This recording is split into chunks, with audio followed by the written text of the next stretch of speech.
cousin of the Bronx, come in the 6th. It's a talk show / a baseball game. 2-2. Israel taps one back to the screen. And the count remains at 2 balls and 2 strikes. Should be great to have Chad Stevens on in the 3rd. We'll get his response to Christian Cooney saying he doesn't want the smoke in basketball. Bases empty, nobody out, just getting going. 2-2 to Israel. And he swings and misses. 1 up, 1 down on a strikeout for Washburn. And up comes the right-hander, Christian Cooney.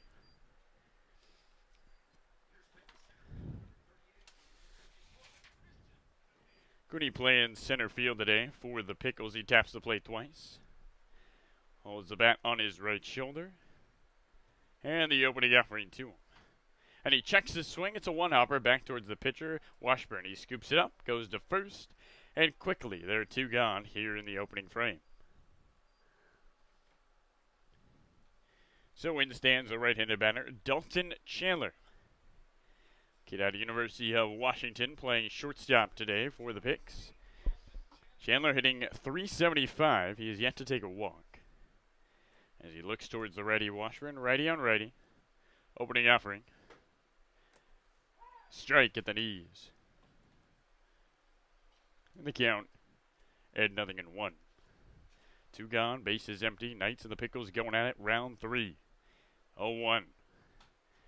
And Chandler slaps one back to the screen. Count at 0-2. Knights have won 4 of the 5 contests between these 2 teams. And dealing for the 5 losses to the Pickles. 0-2. Swing, gonna miss. 3 up, 3 down, 2 strikeouts. Jack Washburn looks good. Through half a frame, we head to the bottom of the 1st. No score between the Picks and the Knights.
So welcome back, ladies and gentlemen, to the bottom of the 1st here at Bob Rock. As in stands the lefty Jake Holcroft to lead things off. Holcroft has been an absolute beast here in the Wild Wild West League. A .405 average, a .500 on base percentage. Ridiculous numbers from the kid out of the University of Portland. Opening offering from Willie Weiss. Outside. And the count 1 ball and no strikes. We'll get you the defense for the Picks. Jovan playing at 3rd. Chandler at short, Israel at 2nd, Gregory at 1st. 1-0 on its way from Weiss. Low and in the count, 2 balls and no strikes. Catching is Morgan. Scorer will be in left. Cooney in center, O'Reilly in right. Weiss is 2-0. Holcroft looks at another ball. On the count, 3 balls and no strikes to Jake Holcroft. It will be Holcroft, Armstrong, Knight, Stevens in the top 4. Anderson and Lightcap at 5 and 6, and Stedman, Klemp, and Dukart at 7 through 9. Holcroft looks on. He hasn't swung yet. 3-0 count the pitch. And he doesn't swing in his first at-bat. It takes 90 feet. So Willie Weiss steals 4 straight balls. And up comes Andy Armstrong. I want to thank Andy once again for being our on-the-field interview. We're getting his buddy up the middle, Chad Stevens. A great interview with Andy. He's really a great guy. It's great learning these guys. I think a lot of fans who don't know him personally think they're ball players, but you get to know what a guy does in the off-season, what he likes, what he doesn't like. Makes him more relatable. Opening offering to the righty. Up and away. And the count 1 ball and no strikes. Talking to Andy yesterday, he said his goal was to be more aggressive in the batter's box. As Willie Weiss still yet to throw a strike here. Runner at first, nobody out, just getting going. Bottom 1 here at Bob Brock. Weiss is 1-0. In there for a strike. There it is. 6 pitches later, we get the first strike from Willie Weiss. And the count moves to 1-1. Well, another beautiful night at Bob Brock. I know we say it every night, but we'd be lying if we didn't. Absolutely gorgeous. Holcroft leads at first. He does not go. Ball low and away. The count at 2 balls and 1 strike. Talking with Coach Brooke Knight pregame. Me and him were both wondering if Holcroft had a couple more stolen bases than 1, but it's check the scorebook. He's got 1 stolen base. He hasn't run a lot. He's fast. He's got the speed. He just haven't taken off. 2-1 on its way. There he goes on cue. Swing and a miss. The throw down to second is not in time. So another stolen base for Holcroft. There's his second.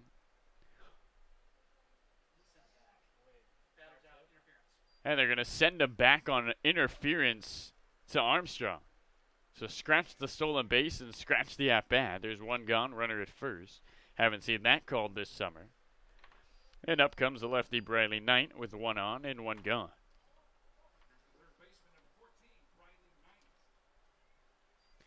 Well, see if Holcroft takes off again. He was in there way ahead of the throw. Opening offering. And Briley Knight looks at a ball low and in. Morgan jumps up, looks towards first, but Holcroft in no hurry to get back to the bag. Briley Knight probably has the nickname that fits him the most in the Wild Wild West League, the Machine. 400 average, 532 on base percentage. This guy just doesn't have a bad at-bat. 1-0, Holcroft takes off again. Knight looks at a ball low and in, and how about a stolen base for Jake Holcroft?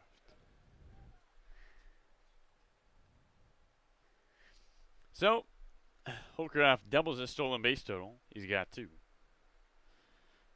And it's 2 balls and no strikes to Briley Knight. Willie Weiss takes a long time getting back to the mound, trying to compose himself, working from the right side of the rubber. Runner at second in scoring position, 1 gone, bottom 1. No score between the Knights and the Pickles. Here's the 2-0. Look out, almost clips Briley Knight.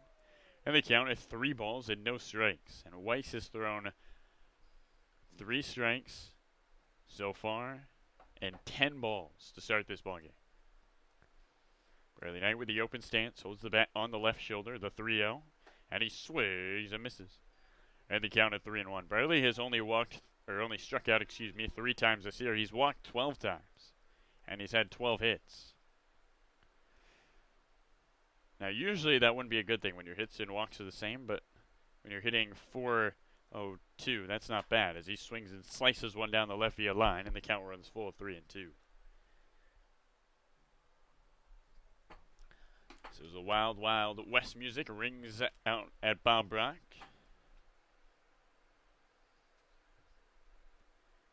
Runner at second is Holcroft. He's got speed, 1 gone, the 3-2.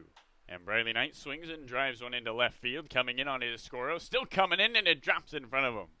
A bloop single. Briley Knight runs to second. Nobody's paying attention to him. And he's got a single and advances into scoring position. And that's just something you cannot teach.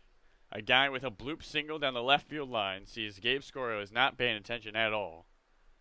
And heads up base running by Briley has him in scoring position, as we have Chad Stevens. One thing we will ask Chad when he gets on the interview is why his pants are about a good 2 inches shorter than they should be. It's either pull the socks up to the pants or have the pants go all the way down to the shoe. Where Chad Stevens wears them, I just haven't seen before. But we'll get an answer. So 2 on with 1 gone. Opportunity here for Westland to get things going early as they have all year. 12 RBIs on the year for Stevens. Opening offering his way, and the righty looks at a ball downstairs. Holcroft at third, Briley Knight at second after some good base running. 2 aboard, 1 gone. Bottom 1, the Knights trying to clinch the first place bye. With still a week to go in the Wild West League. 1-0 on its way. Swing and a miss. And the count at 1 ball and 1 strike. Willie Weiss rocking the bright golden glove, yellow, depending on who you ask. Looks golden to my eyes. Pants are pulled up high. Not showing any knees. Surprising. 1-1. Stevens swings and slaps one into the gap into right center field. This one's up in the air. Moving under it and getting to it is Danny O'Reilly. 1 run comes in on the sacrifice fly. Stevens picks up his 13th RBI. Briley Knight goes to third. And the Knights get the icebreaker once again here at Bob Brock.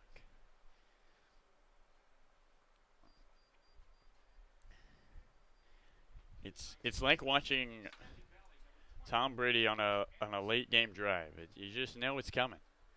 Knights get runners aboard in scoring position. You just know they're going to score. Unless they make a mistake themselves. So sacrifice fly for Stevens. And in stands James Anderson, opening offering to the right-hander. And he takes one downstairs. They count 1 ball and no strikes. So the Knights get on the board after the sacrifice fly. Briley Knight still 90 feet away. 1-0 Westland over the Pickles. Bottom 1. And the 1-0 from Weiss.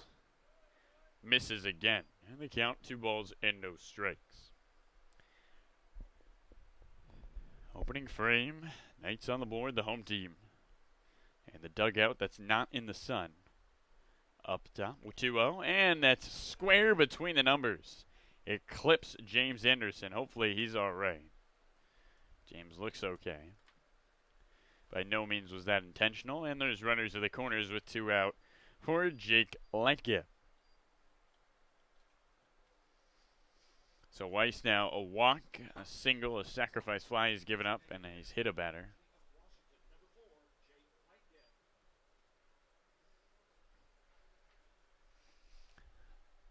Lightgift stands in the right side of the batter's box. 2 on the corner. And 2 gone. Opening offering his way. Skips away and gets behind. Briley Knight coming home. The head first slide. He's safe. It was awfully close. A wild pitch. Weiss made a good head first dive to try to meet Briley. But the third baseman was just too quick. And it's a 2-0 lead for Westland.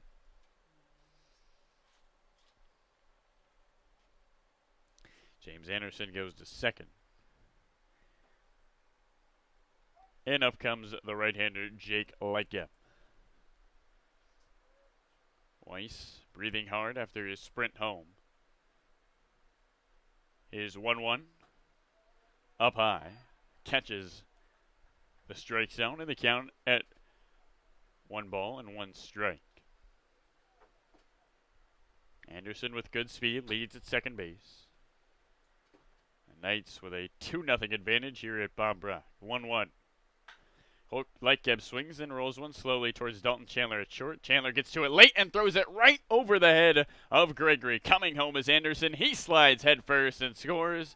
And the Pickles with a nightmare start to this ball game. They trail 3-0. Here in the first. It looked like it was going to be an easy play for Dalton Chandler. And he just airmails it over the head of Lucas Gregory. Anderson, who was running on contact, had a chance to come home. And he did. And he scored. So 2 free runs to Westland. And up comes Decker Stedman, the lefty. Batting .308 in this wild West League. Opening offering from Weiss. Strike at the belt. And they counted 0-1.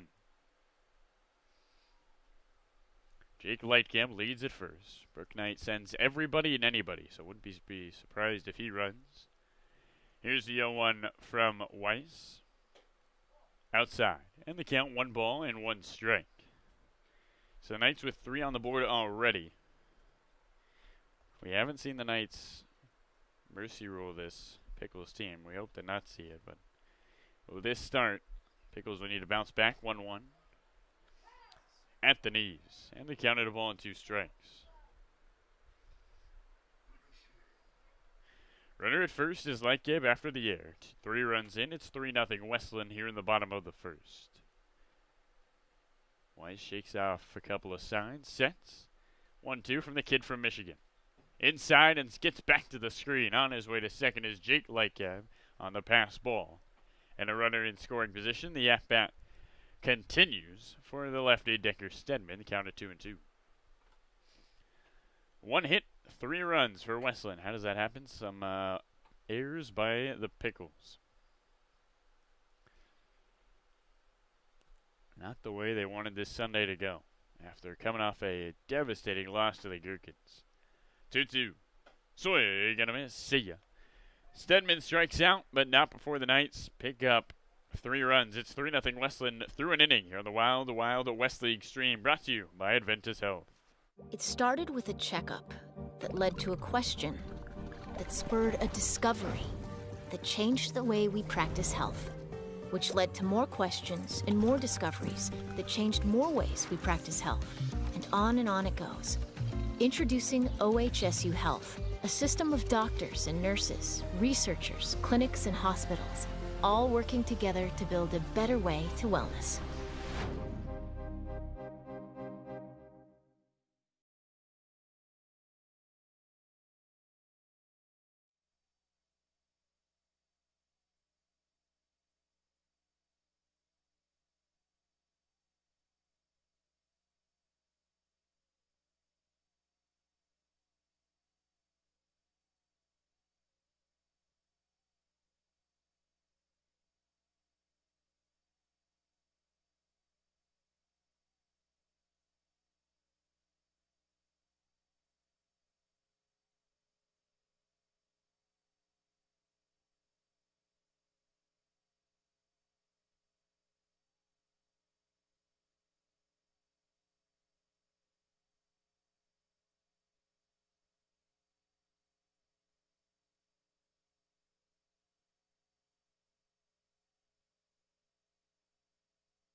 So in stands the right-hander, Kenyon Yovan. Pickles need a run in this inning. They need some momentum. 3-0 the Knights lead after 1 hit and a couple of wild pitches and an error. Washburn deals, and the righty Yovan looks at a ball. Yovan rocking the right green arm sleeve with the all-green cleats. Pickles in the blue jerseys. Washburn's 1-0. Catches the outside part of the plate, and the count at 1 ball and 1 strike. Yovan hitting .259 this summer, a .444 on base percentage. 1-1-2, and he swings and taps one right towards his dugout, almost clips Alec Arnone.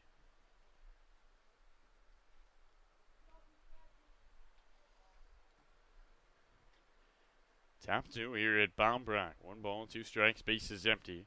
3-0 Westland leads Portland. Pitch from Washburn. And Yovan swings and rolls one towards short. Deep in the hole, Armstrong fields. Long throw to first. In time. Andy Armstrong with quite the throw. He was at the cusp of the outfield grass. Yovan is gone. And up comes the right-hander, Zach Morgan.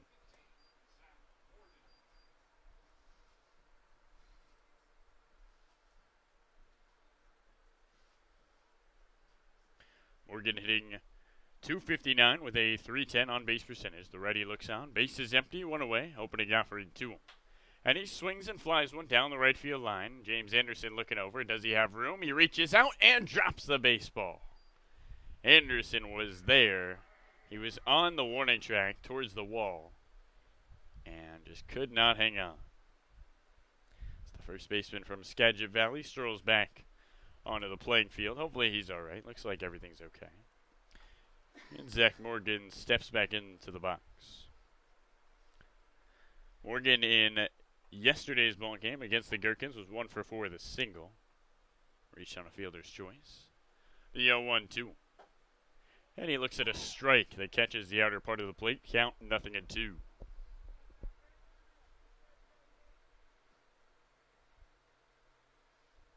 Base is empty. 3-0 Westland. Top 2. 1 gone. The 0-2.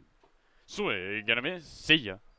Strikeout for Morgan. Washburn is feeling it. That's 3 strikeouts and 5 recorded outs. And up comes the right-hander, Alec Arnone. Arnone rocking a batting average just above 400, sitting at 409. Rocking the stars and stripes on that right arm sleeve. Opening offering from Washburn. And he checks his swing and looks at a strike at the knees. And the count 0-1. Boy, Jack Washburn wastes no time. Arnone is set and Washburn is dealing. Here he shakes off a couple pitches and deals home 0-1. Swing and a miss, boy. And the count at 0-2. Absolutely dirty stuff. Arnone has only struck out 6 times this year. 0-2 to him. And he swings and sends one down the right field line, hooking into foul territory. And nobody can get over to it. It drops in the Knights bullpen. That bullpen shoots out down the right field line right after the party deck. And the count remains at 0 balls and 2 strikes to Arnone. Lucas Gregory on deck. He'll reach if Arnone gets aboard. Knights with 3 runs in the bottom of the first. And they lead it 3-0. Here's the 0-2. Just misses away. And the count a ball and 2 strikes to Arnone.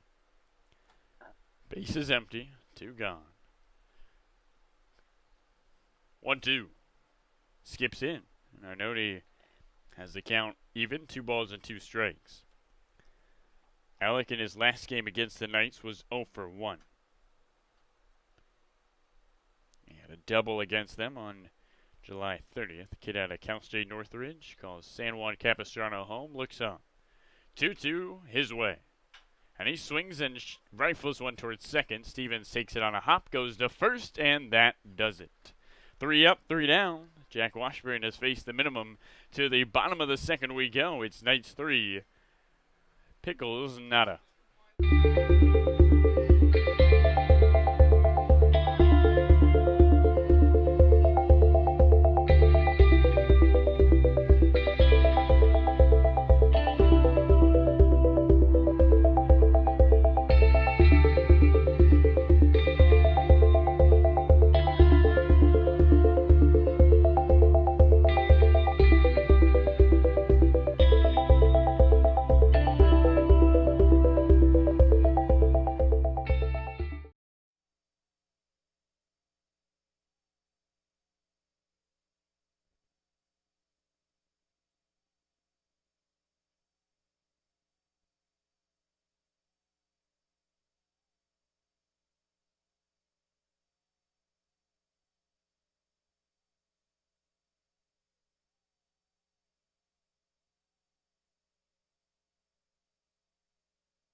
Welcome back, ladies and gentlemen. Bottom 2 here at Bombrock. It in stands the right-handed batter, Nicholas Klemp. 3-0 the Knights lead after a 1-hit, 3-run bottom of the first. Pickles unable to respond. Jack Washburn is dealing on the other end. And Klemp taps the plate twice, looks on, rocking the all-purple gloves. A salute to the University of Portland, opening offering. And he looks at a ball on the outside. The count of 1-0. Klemp hitting at 200 for this Knights team in his 8 games. 1-0. And he swings and sends one in the air, left center. This one hangs up there for Cooney, who reaches up to his left and makes the catch. And there's one gone here in the bottom of the second. So in stands the left-handed batter, Thomas Ducart. Good to see Thomas back in the lineup after missing yesterday. Ducart out of Oregon State, hitting .370 with a .514 on-base percentage. Opening offering from Weiss, and he puts down the bunt, pulls it back, and takes the ball inside. Gregory had no chance if that baseball was down the right field line. He didn't even try to come forward. 1-0. And a strike catches the outer edge. The count at 1 ball and 1 strike from Weiss. Second start for Willie. His first against this night's team. The 1-1 on his way. And a swing and a foul down the left field line. The count at 1 ball and 2 strikes to Ducart. It would be big for Weiss to go 1-2-3. He's got 1 out already and a 1-2 count on Ducart after giving up 3 runs in the opening frame. Weiss is 1-2 home. Upstairs, and the count levels out. 2 balls and 2 strikes. Ducart at one point was top 5 in the league in batting average. He's going to play with his brother at Oregon State. The 2-2 on his way. Strike 3 catches the outer edge, and down goes Thomas. Third strikeout of the ball game for Weiss. As up comes the lefty Jake Holcroft, who stole a base, and came around to score back in the first. Holcroft looks on. Weiss sets and deals. Opening offering. Look out, almost clips the left-handed batter. And they counted 1 ball and no strikes. It'll be Holcroft trying to spark a 2-out rally. Knights up 3-0. Bottom 2 here at Bob Brock. The 1-0. In there for a strike. And the count at 1 ball and 1 strike. The lights have turned on, but not in right field. So we have another lights issue here at Bob Brock. See if we get that fixed. The 1-1 on its way. Swing and a miss. Holcroft waves at a ball in the dirt. And the count at 1 ball and 2 strikes. Jake picking up his second stolen base of the year in his last at-bat. Weiss shakes off a couple of signs and is 1-2. And Holcroft stays alive as he taps 1 foul. And the count remains at 1 ball and 2 strikes. Holcroft, a graduate of Lake Oswego, was slated to play for the Corvallis Knights. He's here with the Westland Knights. Pretty much the same team, but we're in the wild, wild west. Here's the 1-2 to the leadoff lefty. And he swings and slaps one the other way. Jovan takes it on 2 hops across his body. This throw is wide down the first base line. It pulls Gregory off the bag. In comes Holcroft at first. It's going to be an E5. As up comes the right-hander, Andy Armstrong. Armstrong taps the plate 2 times, taps his helmet 3 times, looks towards Weiss. 2 out, 1 on. The inning continues after the error by Jovan. Opening offering. And the right-hander looks at a ball up and away. The count at 1-0.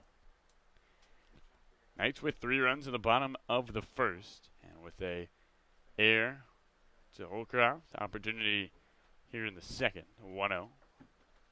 And it gets away underneath the glove of Morgan. A pass ball as Holcroft at second base. And a runner in scoring position. Man, the Pickles need to wake up. It's not like the Knights have done anything amazing. Pickles kicking themselves to open this ball game. Runner at second, 2 gone, the 2-0 from Weiss. Swinging a big chopper towards Dalton Chandler on the backhand from deep in the dirt. Long throw in time and on a line. Good play from Dalton to end the bottom of the second. 1 air, 1 left the board. To the third we go. Knights leading the Pickles 3-0 here in our Wild Wild West League stream, brought to you by Adventist Health.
So in stands the left-hander Lucas Gregory to start the top of the third, opening offering.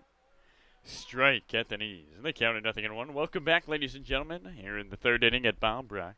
Knights 3, Pickles nada as we're getting going. Jack Washburn on a roll is 0-1. Just misses outside. And they count at 1 ball and 1 strike.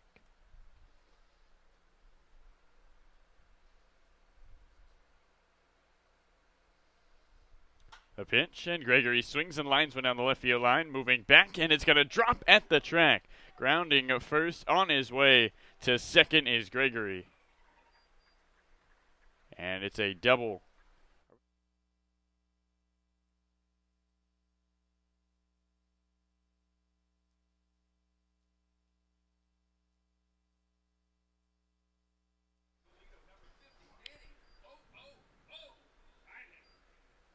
So we'll get Chad Stevens down the line, unable to get him here in the third. O'Reilly stands in, Gregory with the double. The Pickles are in business. Trying to break the 0 on the scoreboard, the opening offering. And O'Reilly takes a ball downstairs.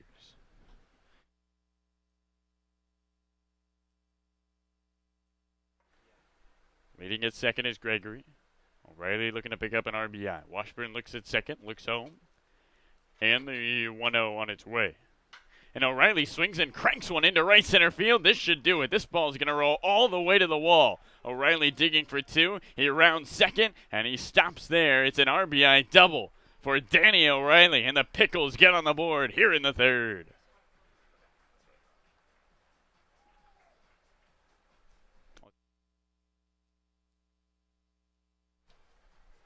So Danny O'Reilly, the double machine, picks up his 4th of the year. And an RBI along with it and 2 straight doubles. Jack Washburn's given up a run. And the Pickles starting to wake up here in the top of the third. So Gabe Scoro, the right-handed batter, taps the plate.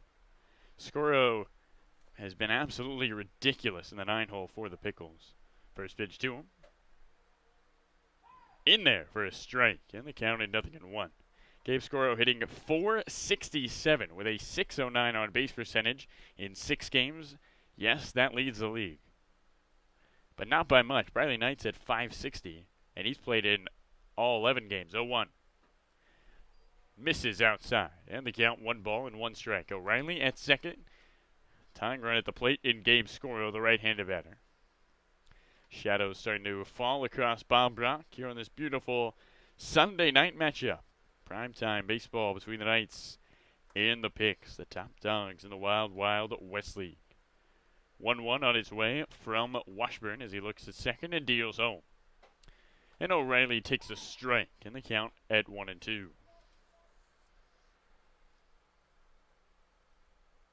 Scoro out of the University of Portland was a WCC Academic Honorable Mention in 2019.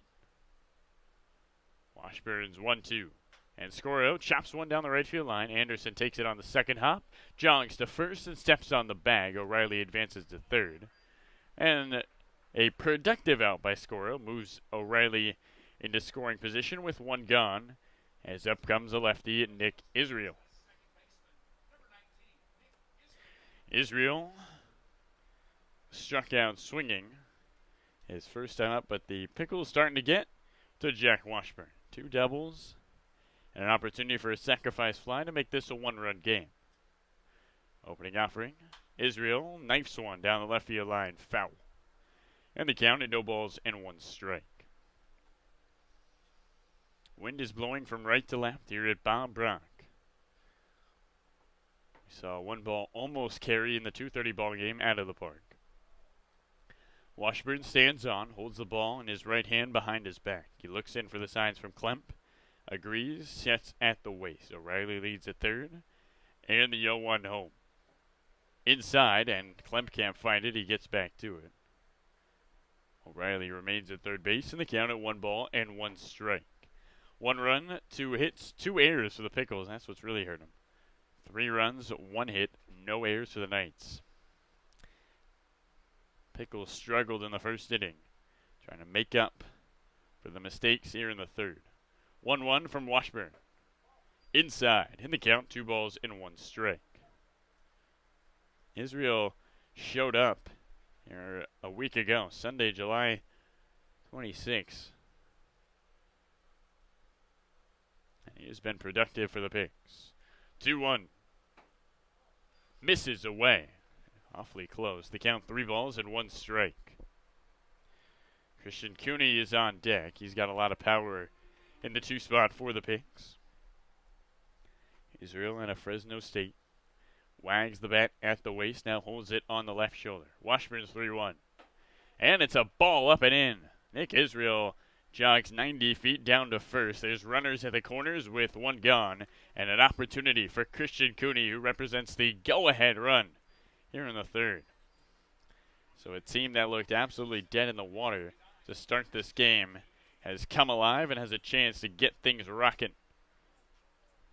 O'Reilly at 3rd. And Israel at 1st. Cooney wags the bat at the waist. Now steps in. He had the inaugural home run of the league as the ball misses low and away. And the count at 1-0. Righty on righty. We saw Israel run and then stop over there at first base. Nick Klemp jumped up but did not throw. Israel's got some speed. He's stolen a base already this year. Cooney looks on. 2 on, 1 out. It'd be good to send Israel 2. Try to get rid of the double play. 0-1. And Cooney swings and drives one into left center field. This ball might drop, and it does. O'Reilly on his way home. He scores. It's an RBI single for Christian Cooney, and just like that, the Pickles have the tying run in scoring position with 1 out for Dalton Chandler. So how about them picks? A pair of doubles to lead things off. An RBI from Cooney. And now Israel in scoring position as the tying and go-ahead runs are on the base paths. Washburn looks in towards Chandler. Looks at second and deals. And Chandler checks his swing and fouls it off. And the count at 0-1. Dalton Chandler also showed up a couple days ago on Tuesday, July 28th. Was playing in the Northwoods League. Things got canceled, and here he is at Aurora, Oregon at Bob Brock Stadium. Sure, the Pickles are happy to have him. He has played well for the Pigs. 0-1. Strike on the outer edge. In the count at 0-2. The final game of our 6-game weekend. Doubleheaders on Friday, Saturday, and now Sunday. Thanks for rocking with us here on Wild Wild West League stream. 1 out, 2 on, 2 runs in for the Picks, the 0-2. Downstairs. In the count, 1 ball and 2 strikes. Jovan is on deck, the cleanup hitter. Israel at second, the tying run. Cooney at first, the go-ahead. After giving up 3 runs on a 1 hit in the bottom of the 1st, Pickles have a chance to take the lead. 1-2. Up high. And the count at 2 balls and 2 strikes. Through the first 6 batters, Jack Washburn looked absolutely untouchable. He was dealing. The Pickles weren't seeing the baseball, but after a double by Gregory and a double by O'Reilly, Pickles able to get to Washburn, who now is trying to figure things out with Nicholas Klemp. Knights have won 4 out of the 5 games between these two teams, and with a win tonight would clinch the first seed in the playoffs. Pickles trying to hold them off for one more night. And stepping off again is Washburn. Now Klemp has to come out. So the Pickles have definitely started to build a house in the head of Jack Washburn. Let's see if he can shake him out. Washburn and Klemp trying to get the signs down with Israel at second. Cooney with an RBI single. He's at first. Israel with a walk stands at second. 2-3. The lead for the Knights, for the Pickles threatening here in the top of the 3rd. 2-2. And a pop-up back to the screen. And the count remains at 2 balls and 2 strikes.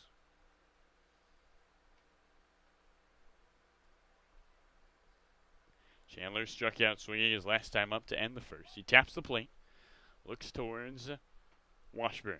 Israel leads at second. Washburn looks that way. 1 gone, 2 on. The 2-2 pitch. Strike 3, catches the corner at the knees. And there's 2 gone for Kenyon Yovan. So Chandler strikes out for the second time today. Fourth strikeout for Jack Washburn, and an opportunity for Kenyon Yovan to give the Pickles the lead and maybe more. Yovan, the two-time collegiate baseball first-team All-American, once as a designated hitter and once as a pitcher. The first player in Oregon history to do that. As he stands in, the righty looks towards Washburn.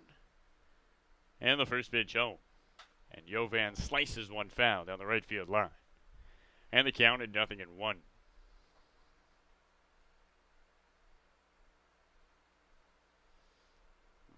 Next inning, in the fourth, we're going to have Kev, our pregame show host, joining us. If anybody knows the Pickles, it's Kev. That is for sure. Israel at second, Cooney at first. Yovan at the plate, 2 gone, 2 on, the 0-1. Downstairs, and the count, 1 ball and 1 strike. Pickles with 2 errors, gifted the Knights a couple of runs in the bottom of the first. Westland jumped out to a 3-0 lead, but the Picks have picked up 2 here in the third and trying to grab some more. Washburn looks at second, the 1-1. Swing and a miss. And they counted a ball and 2 strikes to Kenyon Yovan. Yovan struggled on Friday. He took yesterday off. He was 0 for 4. He's hitting .259, but his average has dropped dramatically his last 2 games. He's 1 for his last 8. Kenyon looks on, wags the bat at the waist, and now rests it on his right shoulder. Washburn's 1-2 home. Way high, and the count levels out, 2 balls and 2 strikes. Top 3 here at Bob Brock. Pickles 3, Knights 3, Pickles 2. Washburn a strike away from getting out of the inning with only 2 runs of damage. 2-2 home. And Yovan swings and belts one into the gap in the left center field. Israel round third on his way home. Yovan stops at first, and the Pickles have tied things up here in the third. Kenyon Yovan with an RBI single. Nick Israel with the speed comes home. Christian Cooney advances to third on the play. And the go-ahead run is 90 feet away as Coach Brooke Knight is going to come talk to his starter here in the third. We'll take a quick break and come right back. Pickles have tied things up. 3-3 in the top of the third.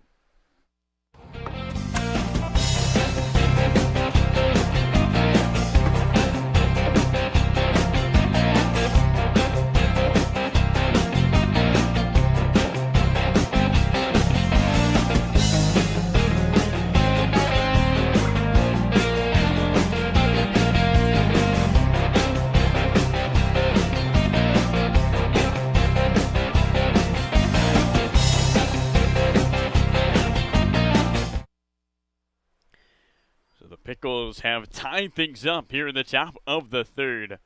After looking dead in the water to start the game, Washburn was dealing. The Pickles were kicking the ball around. But they have come alive. Gregory doubled, Riley doubled, Scorio grounded out to first, Israel walked, Cooney with the RBI single, and Yovan with an RBI single. There's 2 on with 2 out, opening offering. Check swing. That does not matter. A strike catches at the knees. And the count at 0-1 to the right-hander, Zach Morgan. Morgan struck out swinging. He was the 3rd strikeout victim to Jack Washburn, who has 4 strikeouts on the night.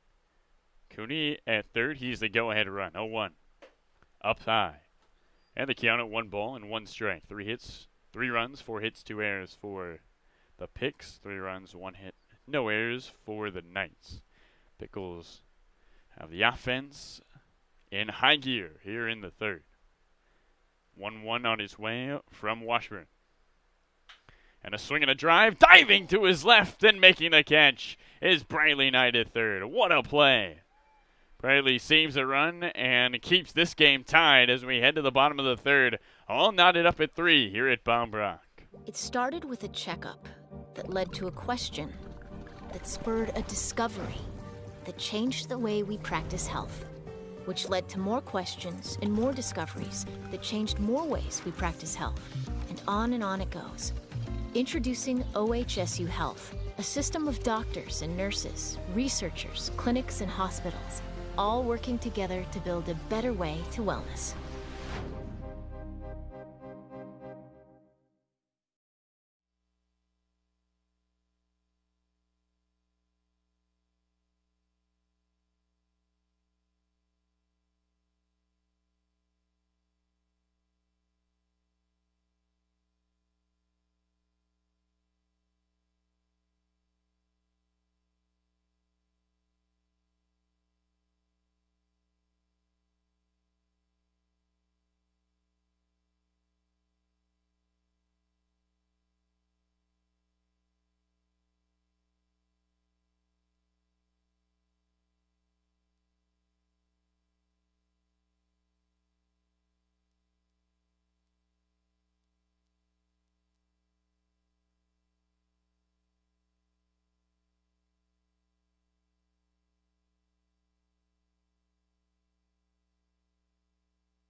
So welcome back. Bottom three here at Bombrock. And the lefty Bradley Knight stands in. Opening offering to Knight. Misses low and outside.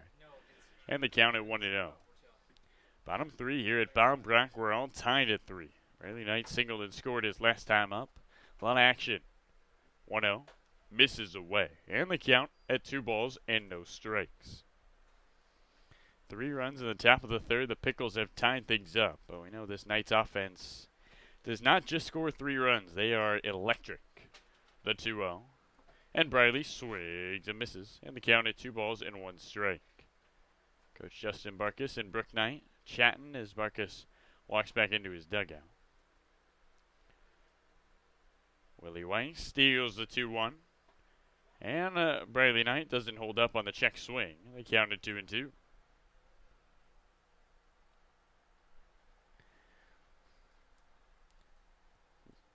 Riley taps the plate once.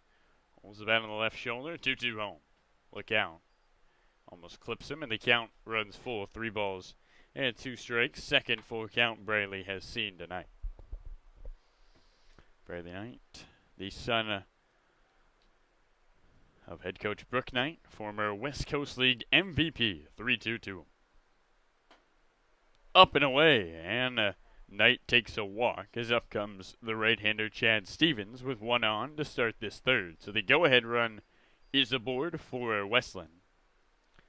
As the Pickles and the Knights are all tied at 3. And Stevens, who picked up his 12th RBI of the year in his last at-bat, steps into the right side of the batter's box. We'll have Stevens in the 4th inning. Or 5th, excuse me. Kev is coming in the 4th. A lot of people we got to keep track of here. Willie Weiss opening offering, and Stevens takes a strike. Counted 0-1. Pickles 3, Knights 3. Bottom 3. Stevens asks for time. A black arm sleeve on his right arm. Bradley Knight leads at first. 0-1. Skips in the dirt and unable to find it as Morgan. Briley slides into second on a wild pitch. And there's a go-ahead runner in scoring position. Opportunity for Stevens to give the Knights the lead here in the bottom of the third. And that's the danger of this Knights team. It is not very hard for them to get the offense rolling.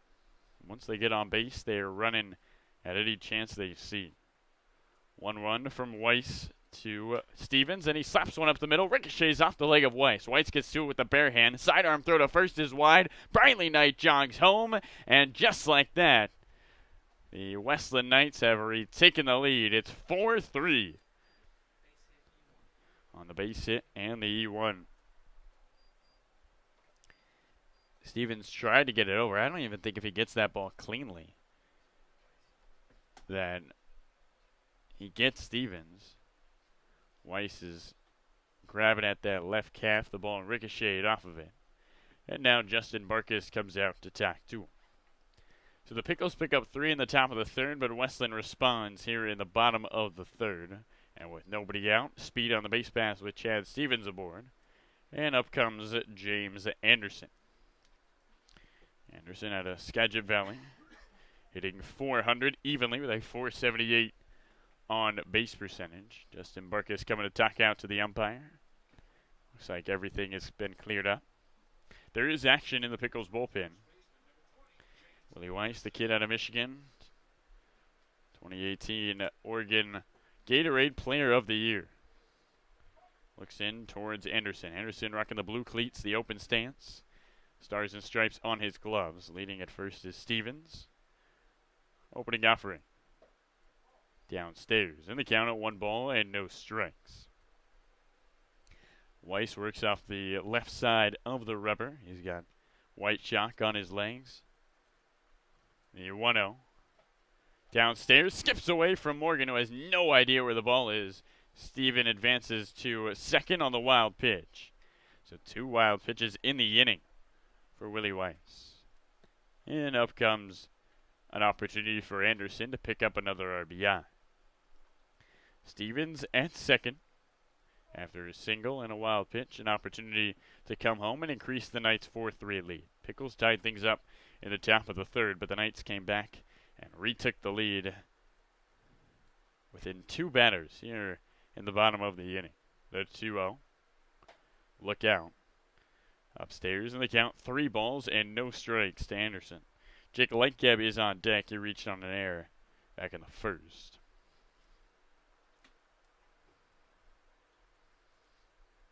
Weiss looks on. He's had trouble with command tonight. It is 3-0 to Anderson. And Anderson checks his swing, does not hold up. And they count at 3-1. Weiss pitched 1 1/3 inning in the College World Series against Vanderbilt. His freshman year, scoreless inning in the thirds. The 3-1, there goes Stevens. Ball is up high for a walk, and throw over to first is batted down by Jovan. Jovan doing a good job of just keeping that ball in front of him. Morgan's throw is way wide and headed for left field, and Stevens would have had a chance to come home. Instead, there's runners at the corners with nobody out here in the third. The Knights cause chaos on the base paths, and if you're not ready for it, it can hurt you, and it has here for the Pickles. Barkis comes out to talk to Weiss, so we'll take a quick break and come right back. Runners at the corners, 4-3.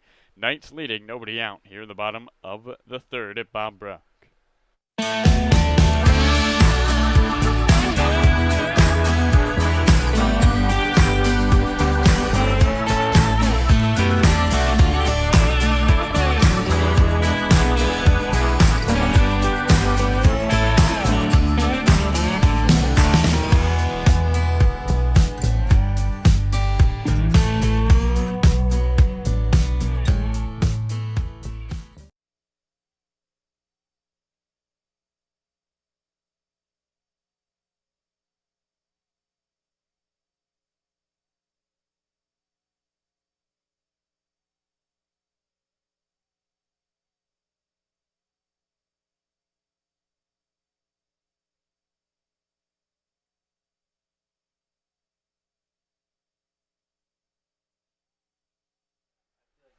So in stands the right-hander Jake Lightgeb, Anderson at third, Stevens at first. Opening offering, and Lightgeb looks at a strike.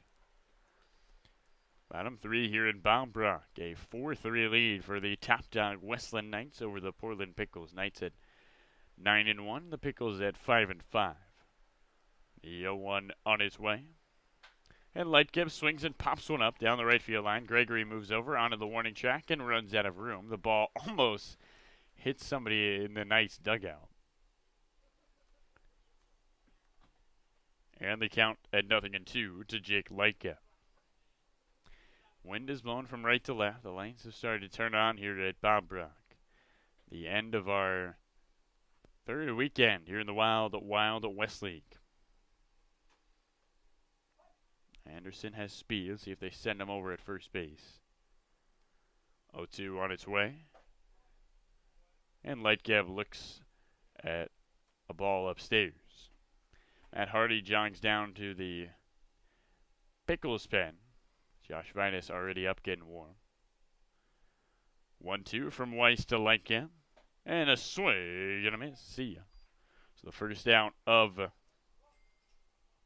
the inning. And up comes the lefty Decker Stedman, the kid out of Oregon. Stedman has pitched in 5 innings. He's got a 1.8 ERA. In the batter's box, he's hitting .308 with a .438 on-base percentage. Fantastic numbers on both sides. Opening offering. Misses away. And the count at 1 ball and no strikes. At first is Anderson. At third is Stevens. Knights take a 4-3 lead after the run in the bottom of the third. Here's the 1-0 from Weiss. And a swing and a foul back to the screen. Count of 1 ball and 1 strike. Knights with 3 runs in the bottom of the first. Pickles with 3 in the top of the third. And the Knights respond with a run. Looking for some more as Willie Weiss looks for a ground ball up the middle to try to end this inning. 1-1. Up high. 2 balls and 1 strike to Willie Weiss. Stedman at the University of Oregon only pitched a UO. Finished 0-1 with a 1.59 ERA. 2-1 his way. And he swings and flies one down the left field line, moving over his Scoro, and he watches it sail foul onto the field to the left of the bullpen. And they count at 2 balls and 2 strikes. We got Rob Nyer in the building. We'll have Kev in the 4th. Chad Stevens will be mic'd up in the field in the 5th. Kelsey Henry is joining us in the 7th, along with Parker Huffman. A packed schedule here on our broadcast at Bob Brock. Weiss looks on, the 2-2-0. Look out, almost clips. And he did. He got Stedman on the right shoulder. And he'll head down to first. So the bases are loaded. Now Barkas is going to come out, and he calls for the pin. 1 out, bases are loaded. Knights trying to blow things open, leading 4-3 here in the 3rd. We'll take a break and come right back on our Wild Wild West League stream, brought to you by Adventist Health.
So the right-hander, Nicholas Klemp, stands in. Bottom 3, the bases are loaded. No vacancy on the base paths as Klemp has an opportunity to really make things hard. Josh Vitus, the right-hander, on the mound for the Pickles.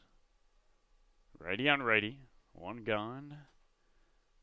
And a 4-3 Knights lead. The opening offering misses inside. And the count at 1 ball and no strikes.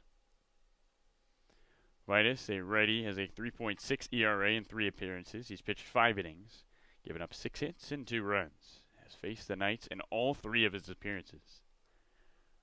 Looks at second, looks home, the 1-0 on the way. And Klemp swings and rips one into the gap into right center. This ball towards the line, and Danny O'Reilly lays out and makes the catch. What a play from Danny O'Reilly. A sacrifice fly it will go down as, but O'Reilly saves a couple more runs. And there's 2 gone.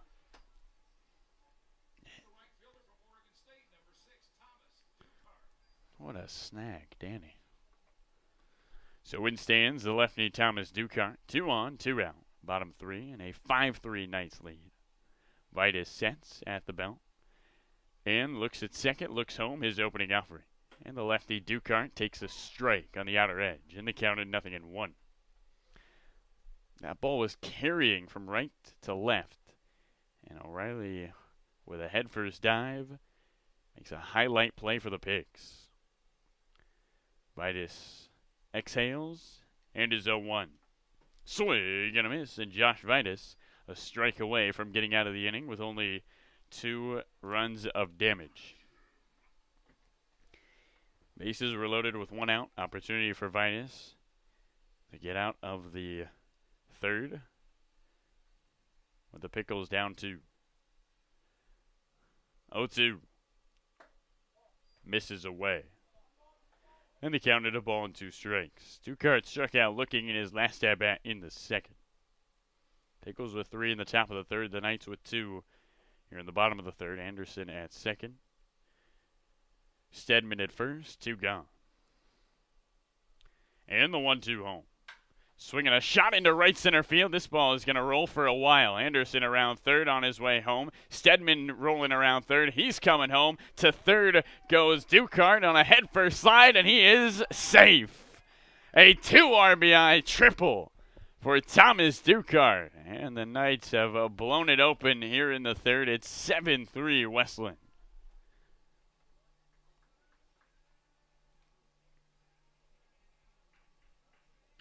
Well, so close for Vitus.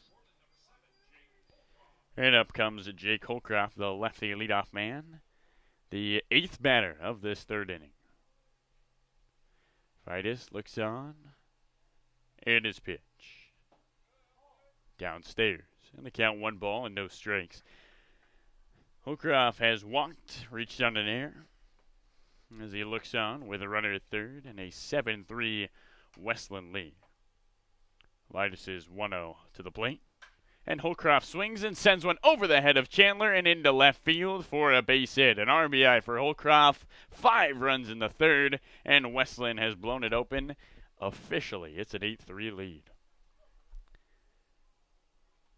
So the 9th batter of the inning, Andy Armstrong, steps in with a runner at 1st.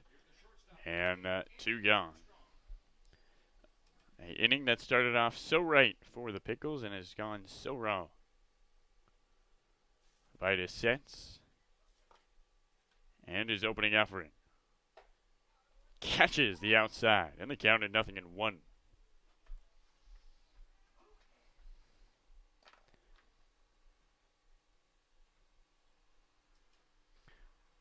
Holcroft leads at 1st after his RBI single. The 0-1 from Vitus. Catches the corner at the knees, and the count at 0-2.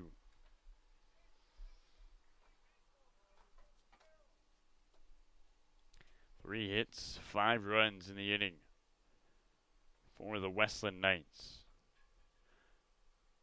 0-2 on its way.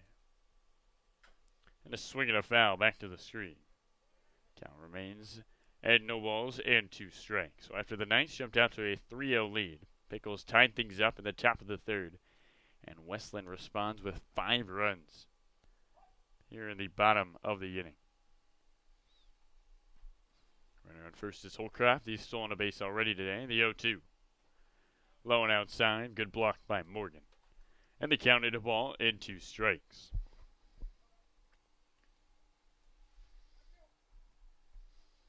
Well, again, this is a Knights team with a run differential that is in the high 60s here in 10 games. They like to score. 1-2 on its way from Vitus. And a swing and a slow roller down the left field line that trickles foul. And after a jog down to first, Armstrong turns around and heads back to home plate with a 1-2 count. Pretty good crowd here at Bob Brock for this Sunday night matchup between the two best teams in the league. But the way things are going now, the Portland Gherkins might have a chance to jump into that mix. And boy, we did not think we'd say that through 1 week. Holcroft at first, Armstrong at the plate. 2 gone, 1 on, 5 runs here in the third for Westland. 1-2 on its way from Vitus. Outside, and the count 2 balls and 2 strikes. Josh Vitus is out of Warford College. He calls Eugene, Oregon home. Went to Tacoma Community College for a couple of years. Graduate of Sheldon, where he played football and finished with a 1.69 ERA. 2-2 on its way. And Armstrong swings and slaps one up the middle and into the outfield for a base hit. Stopping at second is Holcroft. And the Knights offense continues. As for the second time this inning, up comes the lefty Briley Knight.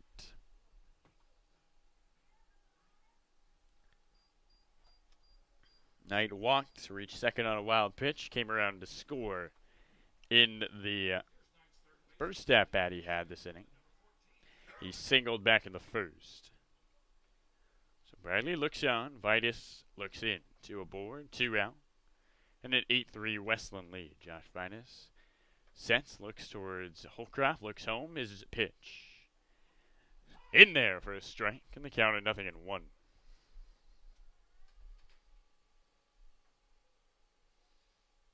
Vitus trying to keep the damage at 5. Pickles aren't out of it, that's for sure, but don't want to have the Knights grab any more runs. 0-1. And a swing and a foul down the left field line. Counted no balls and 2 strikes. So the Pickles, after coming off the wrong end of the biggest upset in the league, losing to the Gherkins yesterday. Falling 4 games behind the Knights. And in this game, 5 runs behind them. Bradley Knight sets. Vitus looks at the ground, looks at the plate. His 0-2 home. Swinging a slow roller down the right field line. That's a fair ball. Gregory unable to handle, and it gets into foul territory. On his way home is Holcroft. The throw is late. He slides in safely. The throw gets away from Morgan. Coming home is Armstrong, and it has all gone wrong here in the third for the Pickles. It's 9, make it 10-3. A base hit and an E3 has 2 runs in, and the Pickles are reeling here in the third.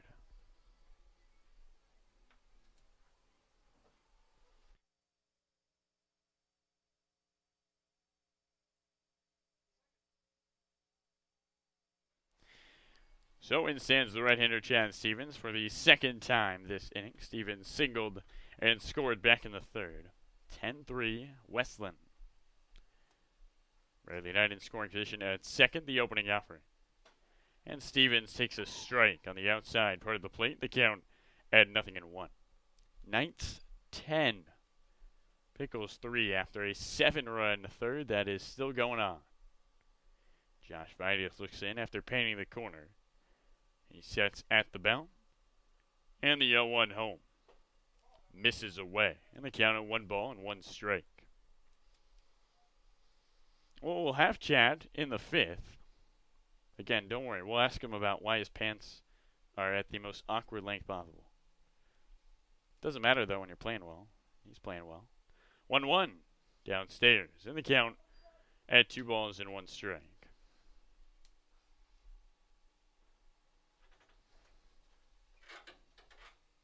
Stevens taps the plate. Looks towards Vitus. Bradley Knight leads at second.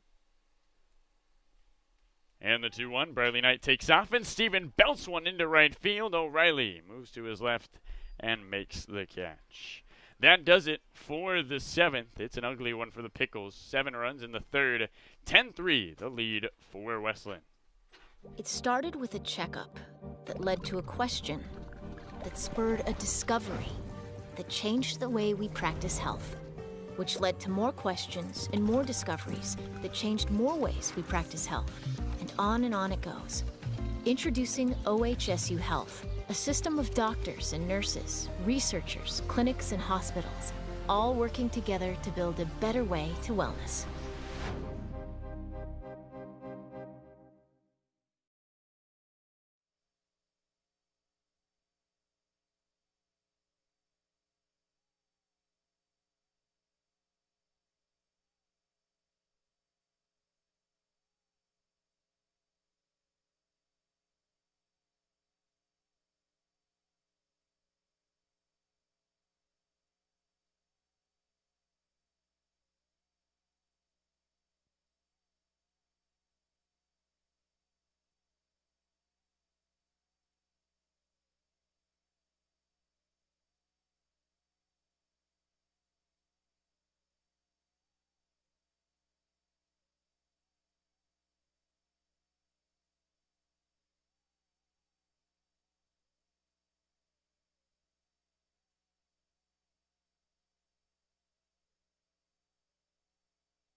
So welcome back, ladies and gentlemen. Top 4 here at Bob Brown. Carly Menace alongside Cap. Thanks for joining us. You betcha. My pleasure. Thanks, Carlo. Took us a while to get you up here, but we love having you up here. Well, you know, I kind of just want to make room for everybody else. It's not about me. Arnone pops one up left side. Knight and Armstrong moving back. Armstrong calls off Knight and makes the ground. You know, Andy played water polo back in high school. Yes, he did. A couple of water polo players in this WWWL with Baxter Halligan. Yeah. Well, then an ugly bottom of the 3rd. How do you respond to the Pickles? You know, I don't know if there is a response. It seems like whoever the West Linn Knights play, that looks like they're playing the Bad News Bears. It seems that way. I mean, it's fun to watch if you're a Knights fan, and sometimes, you know, I catch myself admiring the baseball, but man, they are just so good. So fundamentally sound. Yeah. And this is a team, as there's a line shot right at Stevens. I think the play that really epitomizes this team is Briley Knight single to left, and then he goes to second. It's just heads-up baseball. These guys don't take a pitch off. They really don't. No, they really don't. And it was a pleasure talking with Coach Knight before the game and, you know, trying to get out of him what he gets out of this team. And it's just competitive, and it's all the way through the lineup. And it's a competitiveness, but they take the game seriously, but not too seriously. They have fun out there. There's a guy who's been playing well. As O'Reilly pops it up back to the screen. Had a nice play in right, and he's got an RBI double. Yeah, a couple of nice catches in the last inning in right field for him. That diving catch was just phenomenal. Yeah, I thought he had saved the inning, but Knights had other plans. Yeah, they did. Right-handed O'Reilly stands in. Washburn's still out there. Ball in the dirt. One of the things you have to be impressed with is the way Washburn is, is actually ignoring the pitch count, you know, of what the other pitchers have been facing. So he's been given the green light to go ahead and throw as many. 1-1. And that one catches the outer blink, the count of 1-2. That's something that we haven't seen a lot of pitchers have the green light for Brook Knight's staff. We saw Fenn. No, he was talking about that in the pregame show, how he's been kind of sensitive to the number of pitches and all the young arms and everything, and not letting them pitch too frequently. 1-2 way in the dirt. Washburn looked like he was ready to go for a no-hitter to start this ball game. He certainly did. He was sharp to start with, and then, you know, the one guy you really have to watch in the Portland lineup is, you know, Jake Yovan over at third, and he did it again. He hits a single and drives in a couple. The 2-2. Low and away.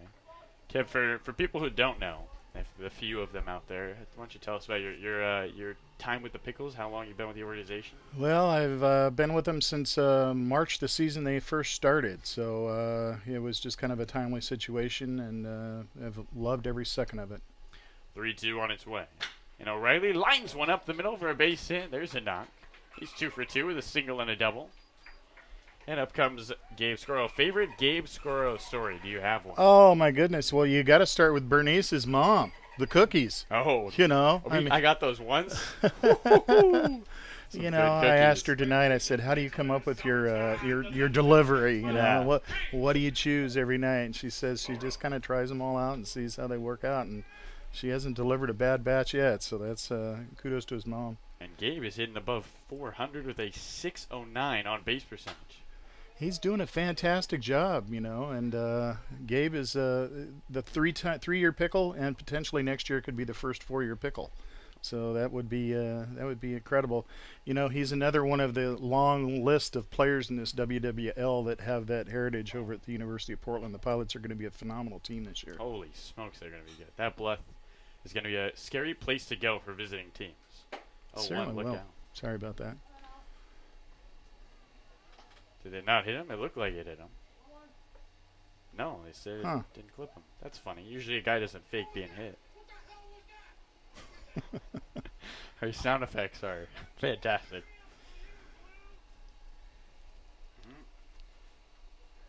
Not interesting one. That was a little bit above the collar there. So 1 on, 2 gone. Here's the 1-1 outside. you know, and talking about the University of Portland, just look around the infield. You've got Brylan Knight over there at third base. He transferred from Utah to UP. You've got Chase Stevens over there, or Chad Stevens. I always call him Chase, maybe because he's everybody's always chasing after him. That's so true. 2-1. And Scoro sends one into right center field. This ball into the gap. It's going back. Diving and unable to get there is Ducart. Around third on his way home comes O'Reilly. The throw in is on line and in time.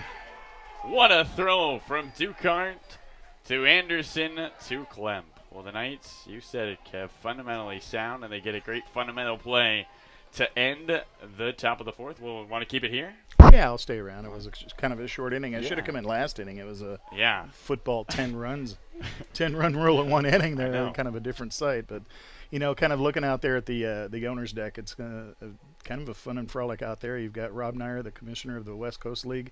You've also got an old Portland name that's familiar to a lot in baseball, and that's the Rob Nelson, a former Portland Maverick who also invented Big League Chew. So not many people familiar with that, but Jim Boughton, who recently passed, is somebody that he was working with that intently. And, of course, Alan Miller, our owner, is out there. He flew in town the other day, and you got Ron the K-Man, but Alan also greeted by some of his family, actually drove up from Modesto, California. So, yeah, it's kind of an old home week out there, and Colleen doing a fantastic job earlier, cooking up some brats.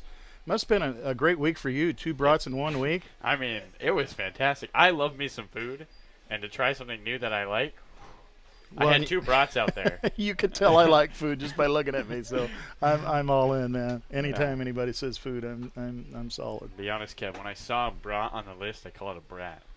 That was a good moment for me. That's all right. You know, you can call it what you want, but now you're calling it good. Yes, sir.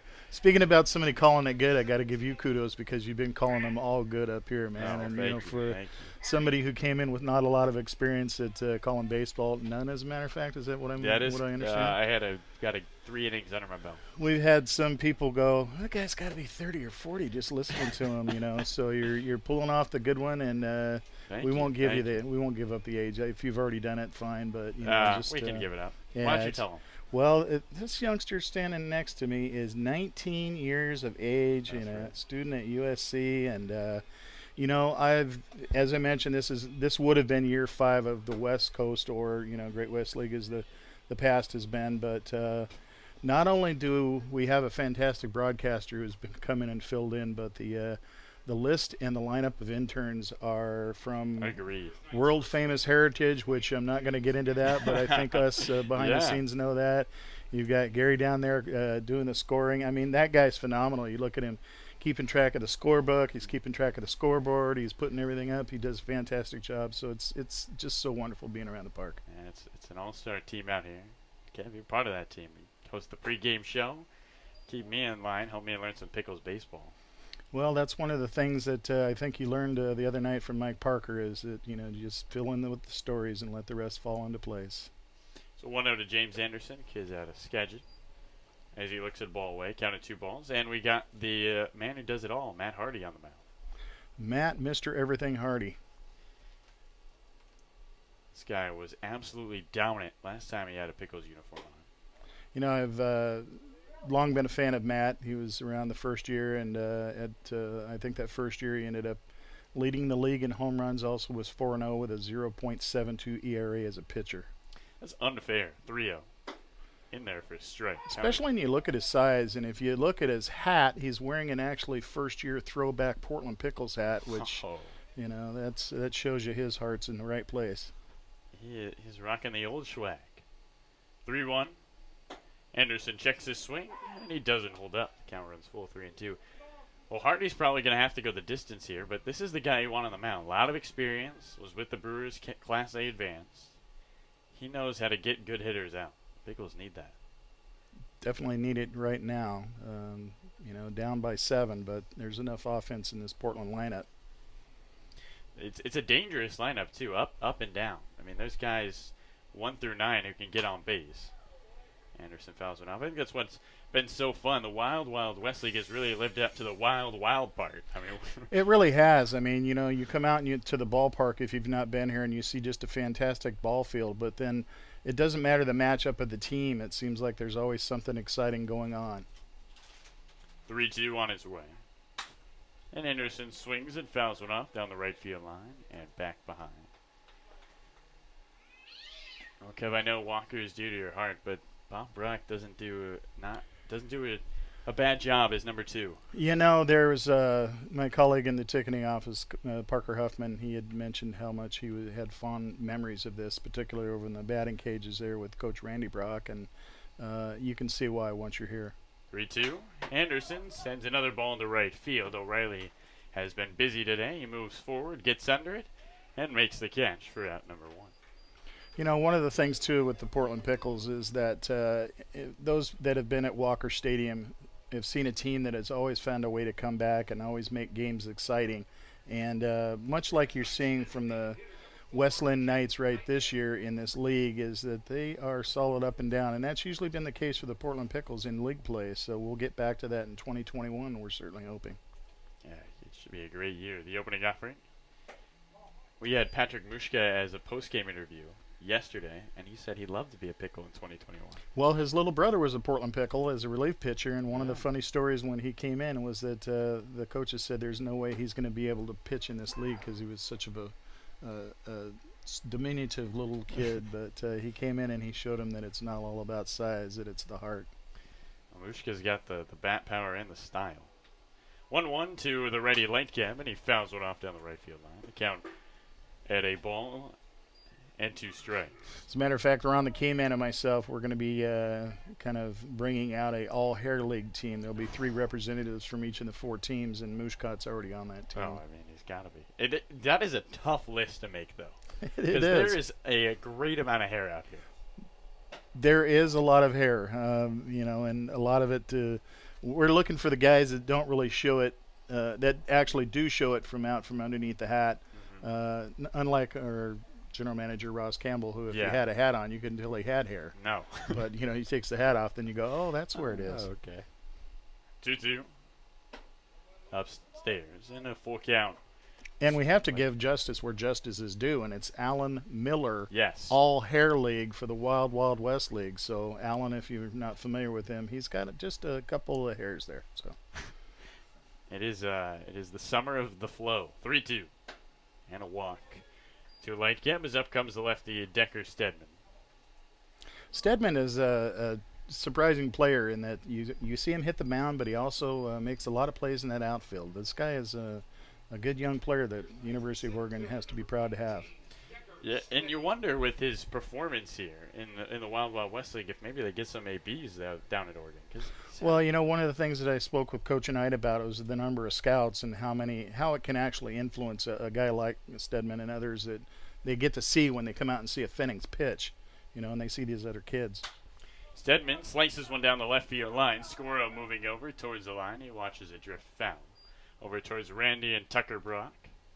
who hang out in their little corner over there. You know, I know you wanted to get out of me my favorite Gabe Scoro scenario as he chased that foul ball into left field, but with Matt Hardy on the pitching mound, my favorite memory has to be when he actually hit a walk-off grand slam home run with us having been down by 6 at the bottom of the 8th, and he hits a walk-off grand slam in the bottom of the 9th, obviously, to win.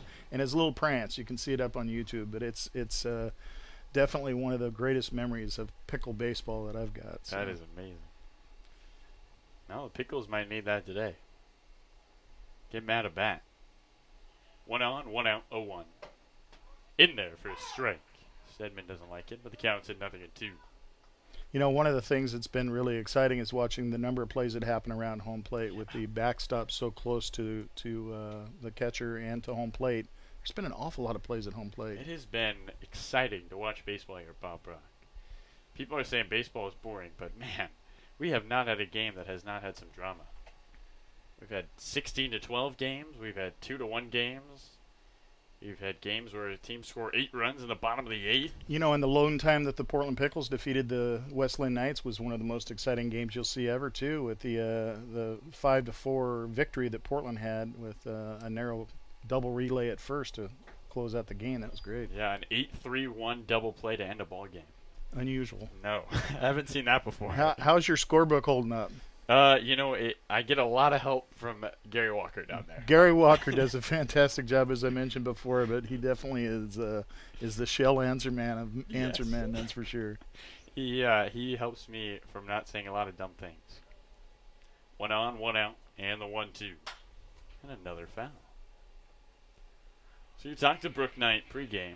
Brook Knight, he's always ready. I know we have a great managers here, but Brook Knight always has a scorecard ready, and he's always willing to talk. And I was trying to push for him to give us an answer whether or not he would eventually move along from the West Coast League and what he's doing, and he kind of said, you know, maybe at some point. He goes, you know, I had to kind of think about it with my father being around, and swing and a miss on the 1-2 as down goes Stedman. Is still on the base for Lightgate. One of the unusual things that if you talk about Brook Knight and his father's name's Bob Knight. So a lot of people kind of confuse that. And then I had interviewed Briley on one of the pre-games, and he says, yeah, when Gramps kind of wears that red suit, you know, and I go, does he have one? And he goes, oh, he's got one. But just the heritage of the family, you know, with Bob Knight and Brook Knight and Briley Knight, it's just, you know, and, you know, if I was to start a team, I would take Briley Knight. I know a lot of people, you know, look at Stevens and look at some of the other players, but, you know, anytime you can take a coach's son, you're doing very well for your club. Yeah, and Briley Knight's a guy who just, I mean, he doesn't seem to make a mistake. He's an igniter. He's very intelligent on the field, and he shows it with his play every single position you put him in. I know he's had a couple of goofy throws from third base, but it doesn't matter who you put over there. You know, it's Jake Yovan or whoever else you put over at third base. They're going to make that error, but some stellar center field. The ball outside to Nicholas Klemp. Runner at second, 2 gone. And he always does the right thing on the bases. It's like, you know, you need that extra base, he's going to get it for you. Exactly. And he's never going to question himself because he knows he has the speed. He knows his father knows he has the ability to do it. So it's just like plug and play. Don't those two look alike? It's kind of scary. Yes. Here's a check swing. Klemp taps one back to Hardy, scoops it up, goes to first, and that does it. Well, Kev, the Pickles don't give up a run here in the 4th. It remains 10-3. Thanks so much for joining us. You betcha. Not a problem. My pleasure, Carlo. You keep doing the fantastic work you're doing, and thanks again for having me up. Of course, anytime. That'll do it here in the 4th. 10-3 Knights. It started with a checkup that led to a question that spurred a discovery that changed the way we practice health, which led to more questions and more discoveries that changed more ways we practice health. And on it goes. Introducing OHSU Health, a system of doctors and nurses, researchers, clinics, and hospitals, all working together to build a better way to wellness.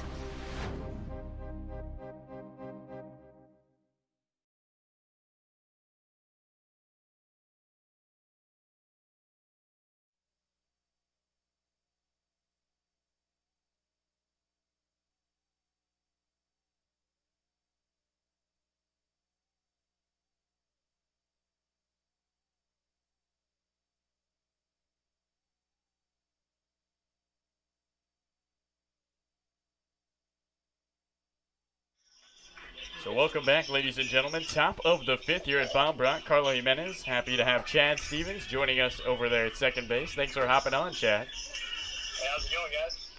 Well, Chad, first question we got to ask you. How has it been playing for Brook Knight your second time around here in the It's night? been awesome. It's actually my third time. Oh, okay. I did 2 summers down in Corvallis, so it's been awesome. I have a lot of respect for Coach Knight, and I really enjoy playing for him. You guys have had a lot of success here in the league. How's the field there at second and shortstop? I know you and Andy have been switching back and forth. How's it been? Yeah, it's been good. I really enjoy playing up here with Andy. I play a lot of shortstop, but I think it's really good for me to play some second base and run something new. So, have a lot of fun. Now, we had Christian Cooney on, and Christian was saying that he could give you buckets any day, but you didn't. He was saying you didn't really want to play. You didn't really want to play. Any response? You got to hear my side of the story now. Let's hear it. I see Cooney looking at me from the dugout, and I've been asking him to play some pickup basketball for a while now, and he's been running away from me. He's been a little scared. So, interesting. If it ever happens, I might have to put it on Instagram, tag the Pickles in it with some videos or something like that. Well, we'll need to know. Cooney buckets. Cooney says he's the best basketball player on the UP squad. Would you agree with that? Oh my goodness. Cooney can play. I'll give it to him. But I do have a highlight I'd love to send to you guys with him getting dunked on. Oh, okay. That's something we'd be very interested in seeing. No, but Cooney's a good baseball player and a good basketball player and even better teammate. So friendly competition. Yeah. So in stands Israel. Chad, we've talked to a lot of guys out here, and everyone seems to really like you. What is it about Chad Stevens? I don't know. I don't really have an answer to that one. I just have a lot of fun playing with these guys. So I guess that's good that they like me. Yeah, that's good. Now, I know you played in the Cape last year. How was that experience? Oh, it was awesome. That's something I always really wanted to do. It's a goal of mine coming into college, so it's really awesome to be able to get back out there and really good competition and just a lot of fun playing the game. I know. Were you slated to go out there again before the whole COVID-19? I talked a little bit, but there's no final plans. I was going to try to get out there maybe, but yeah, I wasn't exactly sure on my plans. I guess no one really was. Yeah. Well, it worked out for you. You're out here playing in the Wild Wild West League here at Bob Brock. You usually hit leadoff for the Pilots, but hitting in the cleanup spot, do you have one you prefer? I kind of like cleanup right now. I like watching J. Colcroft hit, so I'll let him hit lead off. Really fun watching him do his thing. So the cleanup's good with me, but really anywhere in the order, I'm fine with. How fun is it playing for Briley Knight as your teammate Cooney stands on, or Brook Knight, excuse me, when he just allows you guys to run every time you get on the base paths? Yeah, that's really where with the Knights I really learned to run or steal bases because he kind of just let me do trial and error and fail a couple times. So yeah, it's a lot of fun being able to get involved in the game that way. So yeah, I like stealing bases. I'm trying to. And how dangerous is your team going to be next year at the University of Portland? I mean, you guys it's going to be a good team. Yeah, we've been talking amongst ourselves a lot, and we're really excited.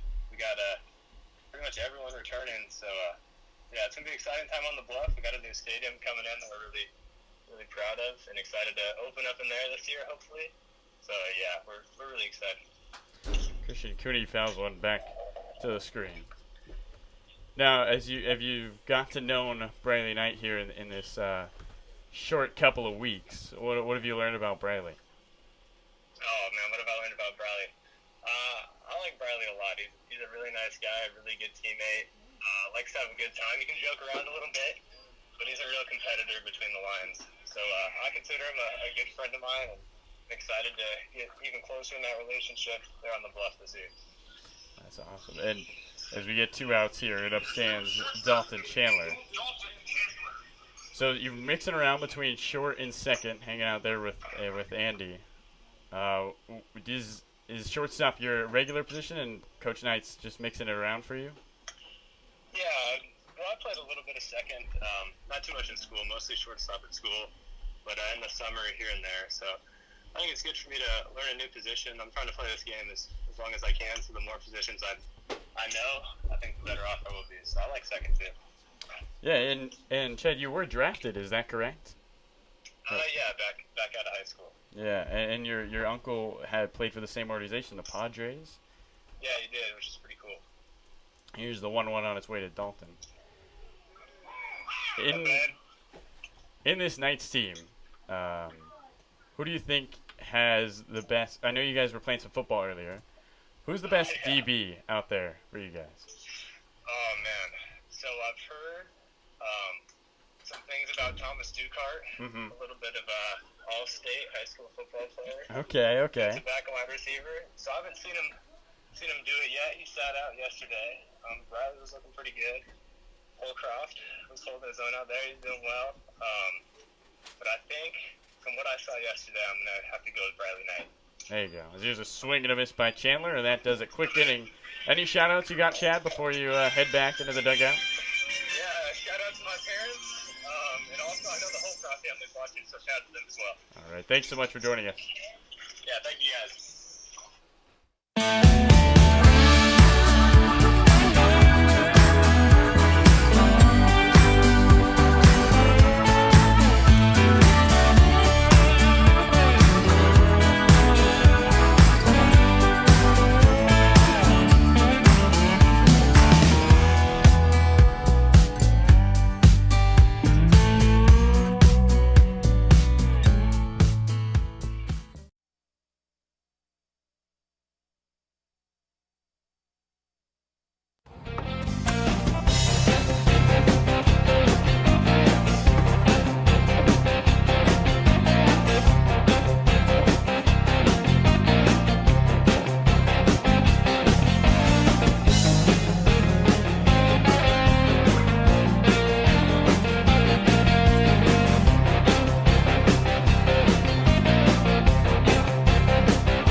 So to the bottom of the fifth we go. Thanks again to Chad Stevens for joining us here on the broadcast. Thomas Dukart, the lefty, stands on. 10-3 the lead for the Knights, opening offering from Hardy. And a strike at the knees, counted 0-1. So Dukart, Holcroft, and Armstrong here in the fifth for the Knights. The 0-1. Downstairs. In the count, 1 ball and 1 strike.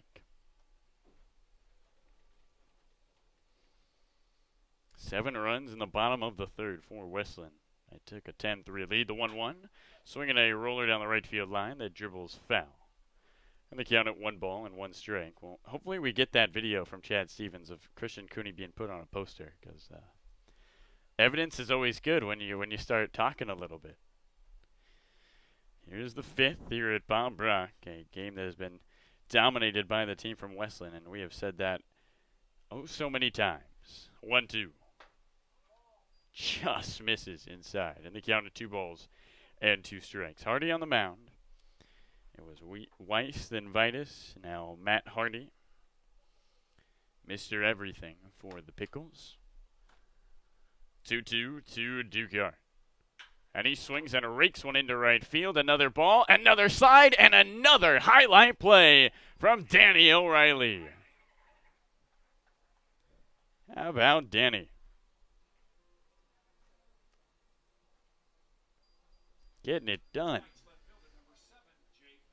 What Danny probably doesn't know is that I'm good friends with his cousin Rory Bradford, and we can't wait to have him on because we will have questions for Danny he will not be expecting. Holcroft stands in, the lefty a close stance, 1 out, base is empty, opening offering. And he swings and fouls one back to the screen. And the count at 0-1. As Morgan goes back and grabs the baseball that rolls out onto the field. Holcroft rocking the all-purple gloves. Picked up a single with an RBI his last time up. 10-3, the Knights lead the Pickles. 0-1 from Hardy. And he swings and misses. And quickly, Holcroft in the hole, 0-2. Jake Holcroft this season has struck out 6 times in 37 at-bats. Just staying above 400, batting average-wise. The 0-2-2. And he swings and taps one towards Israel at second. Israel moves to his left, scoops it up quickly, goes to first, just in time to beat Holcroft. And the first outs of the inning coming quickly in the 5th as up comes Andy Armstrong. Well, after this 5th inning, we'll have Mascot Olympics. Yes, the show does not stop. Here on Wild Wild West League Stream, brought to you by Adventus Health. Carlo Jimenez rocking with you alongside John Sandilands, Kat Makaroff up here in the press box with Gary Walker. Opening offering to Armstrong. Looks at the first pitch, and it catches the outside part of the plate for a strike. So no lights in right field, but that's all right. Danny O'Reilly's out there, and he's making a couple of highlight plays. A 0-1. Down and in. And the count at 1-1 strike. Riley Knight is on deck should Armstrong reach. Hardy trying to go a quick 1-2-3 here in the bottom of the 5th. Hardy sets. And the 1-1 on its way. And a swing and a foul back to the screen. And they counted a ball and 2 strikes. 3 runs for the Pickles in the top of the 3rd. Knights picked up 3 in the bottom of the 1st and 7 in the bottom of the 3rd. Matt Hardy trying to put another goose egg on the board here in the 5th. 2 gone, bases empty, a 1-2 count to Armstrong the pitch. And Armstrong pops one up down the right field line and into the fan area for a popsicle. We got a Dillon sighting. He's in the bullpen of the Pickles. Gigi's over there, and Lil P is on his way. Andy Armstrong from the right side looks in towards Hardy. Hardy exhales the 1-2 on its way. And a 2-chopper, Jovan on the backhand. Takes his time, Crow hops, fires to first on a line, and he gets Armstrong. A 1-2-3, bottom of the 5th. We'll keep it here. Mascot Olympics, round 5 coming up. So it's going to be Dillon, GG, and Little P. They're going to race from the 322 sign down the left field line all the way to the Bear Electric sign as Ryan Moot sprints over there. Dillon won the race yesterday. Parker Huffman is most likely in one of those costumes, but we don't know which one.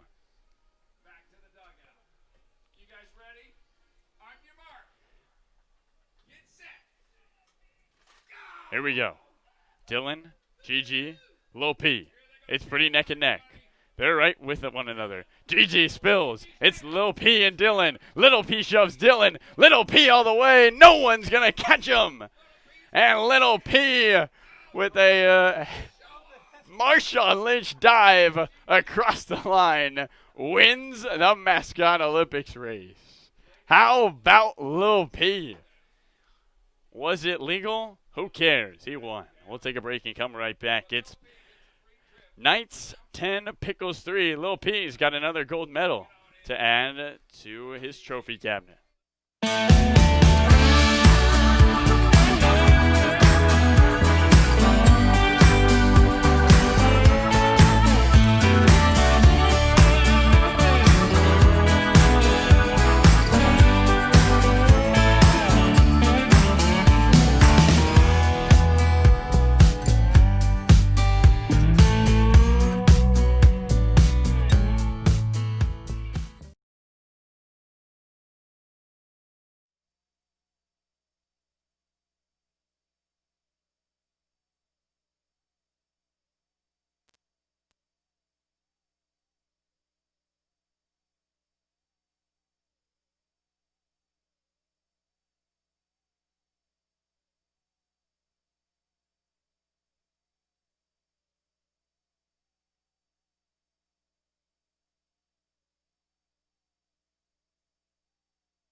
So in stands the right-hander, Kenyon Jovan, as we get things set for the top of the 6th.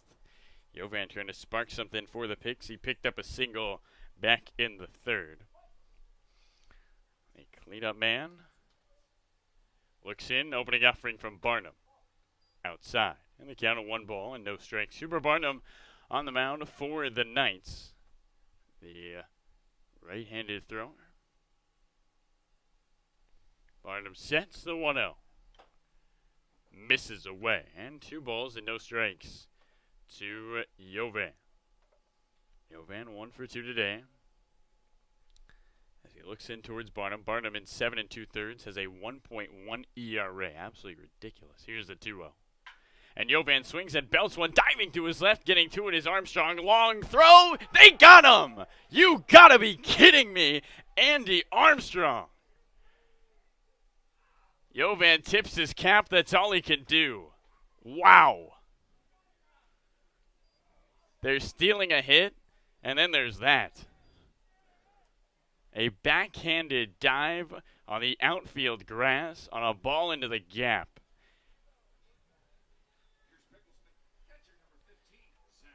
And in comes Zach Morgan. Holy. Opening offering to Morgan. Swing and a miss. Count of 0-1. Well, me and Kev were talking. It's a fun team to watch, whether you like them or hate them. Andy Armstrong add it to the highlight reel. 0-1 on its way. On the outside. And the count at 1 ball and 1 strike. Morgan still looking for his first knock of the night. He's 0 for 2 with a strikeout and a line out to Briley Knight. 1-1, and he swings and taps one to Briley again. Backhand from deep in the grass. His throw is wide. And it's going to get by Anderson. On his way to second is Morgan. He's in there standing. A single and an E5. And there's a runner in scoring position for the Pickles. Again, Briley Knight has not played a lot of third base. He started in center, was putting on a show with his diving catches. And Coach Brooke Knight moved him over to third. Pushing him a little bit out of his comfort zone, but he's made some nice plays. And then, of course, sometimes there's plays like those. But this is the place to get the airs out. Wild, wild West League baseball. 10-3. The lead for the Knights with the Pickles with a runner at second and 1 gone. Opening offering to Arnone. And he swings and misses. And the count at 0-1. Andy Armstrong with a highlight play to start this inning. And then Zach Morgan with a single and an E5. He's at second. Arnone with the stars and stripes on his right arm. Holds the bat on the right shoulder. Opening offering from Cooper Bardman. And he swings and misses again. And the count at 0-2. Arnone in the hole. Lucas Gregory, the lefty, is on deck. He doubled and scored back in the 3rd. He was the first run of the night for the Pickles. Knights 10, Pickles 3. Top 6 here at Bob Brock. And the 0-2 on its way. Swing and a miss. See ya. 3 pitches, 3 swings, and a strikeout for Barnum, his first of the night. As up comes the lefty Lucas Gregory with a runner in scoring position.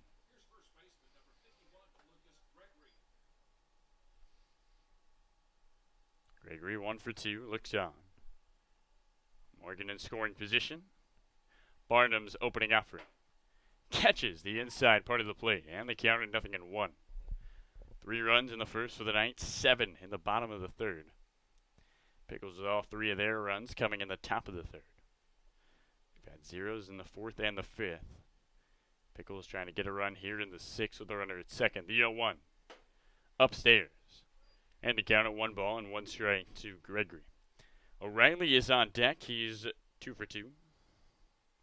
With a single and a double. Was tagged out trying to come home on a double from Gabe Scoro. 1-1 on his way to Gregory from Barnum. Strike at the knees. And the count at a ball and 2 strikes. Again, Barnum has been magnificent here in the WWWL. 7 2/3, 1 run allowed, 14 strikeouts coming into the ballgame. is 1-2.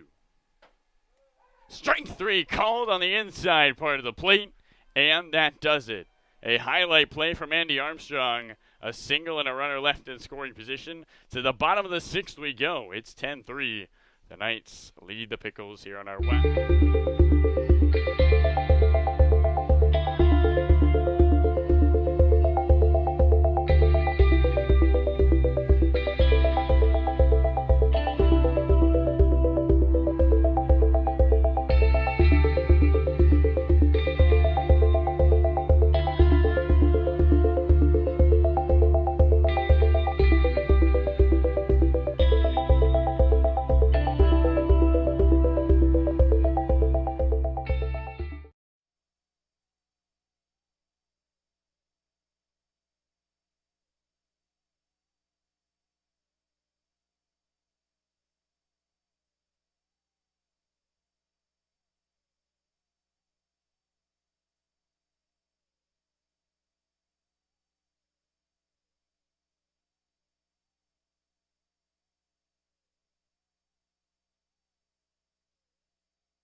So in stands the lefty, Bradley Knight, as we get things going here in the bottom of the 6th.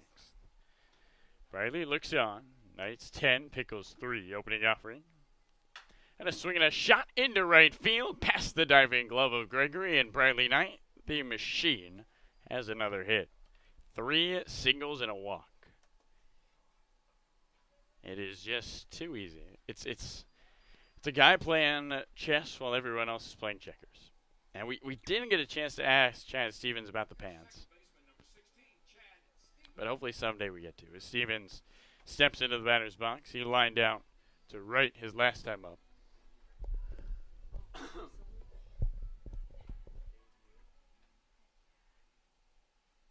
10-3, the Knights lead the Pickles. Runner at first, nobody out. Bottom 6 here at Bob Brock. Opening offering. Downstairs. And the count at 1 ball and no strikes.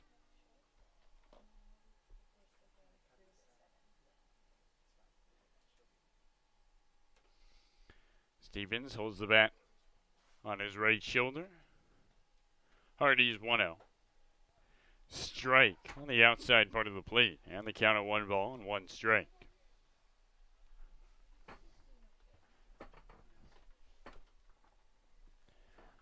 Bradley leads at first. Knights 10, Pickles 3, bottom 6. Here's the 1-1. Bradley Knight goes and stops. Ball misses away, and the count at 2 balls and 1 strike.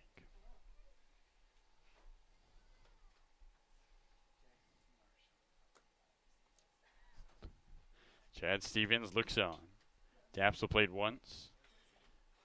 Trying to keep the bottom of the 6th rolling. Hardy throws over to first, and Bradley Knight is back in time. Thank Chad Stevens once again for coming on. A great interview with Chad. Everybody likes Chad. Hardy sets. And the 2-1. Catches the outside part of the plate, and the count levels out at 2-2. Stevens with a pair of RBIs. He had a sacrifice fly in the first. 2-2 count to him. We'll see if Bradley Knight's running over there at first base. Hardy looks over his left shoulder, sets, and the 2-2 home. Swing and a foul on the right field line. The count remains at 2 balls and 2 strikes.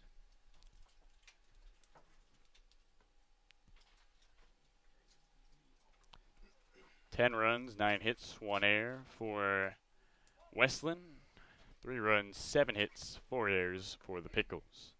Matt Hardy looks in. Bradley Knight leads at first, and they throw over to him. And Bradley heads back safely. Nobody out. The Knights looking to add some runs. If they get 3, they can force the run rule as we head to the 7th. Matt Hardy, another throw, and they almost get Bradley Knight over there at first base. It was awfully close. Good pickoff play from Matt Hardy.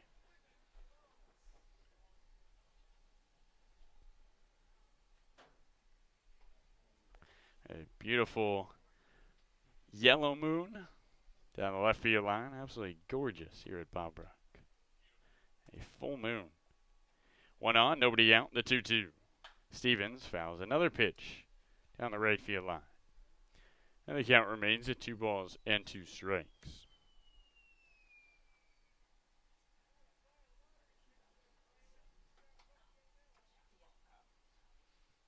Stevens taps the plate, looks towards Hardy.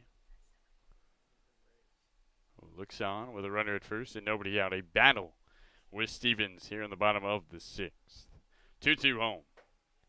Strike 3, catches the corner at the knees. And Chad Stevens is gone looking as up comes James Anderson.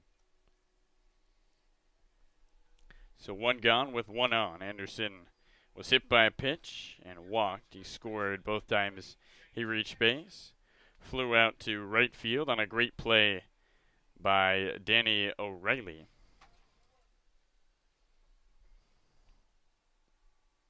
Anderson with the open stance, the blue cleats, and the stirrups pulled up. Looks on towards Hardy. The big righty sets, and the pitch. Strike. And they counted 0-1. Knights 10, Pickles 3, bottom 6. With a win, the Knights clinch the bye in the Wild Wild West League. And first place. 0-1, and Hardy throws back to first. This time, Bradley Knight, with a little bit of a closer lead, heads back on its feet. Anderson looks on. Hardy sets. And the 0-1, there goes Bradley Knight. And he goes and stops. And Anderson takes a strike.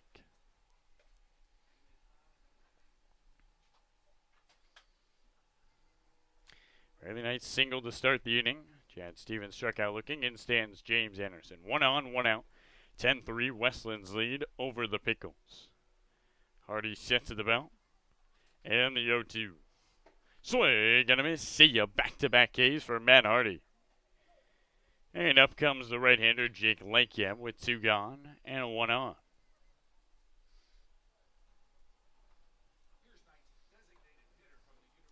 Lakeham has walked, reached on an air, and struck out. Right-handed batter steps in with Bradley Knight at first and 2 gone here in the bottom of the 6th. Hardy sets at the waist. His opening offering misses outside, and the count at 1 ball and no strikes.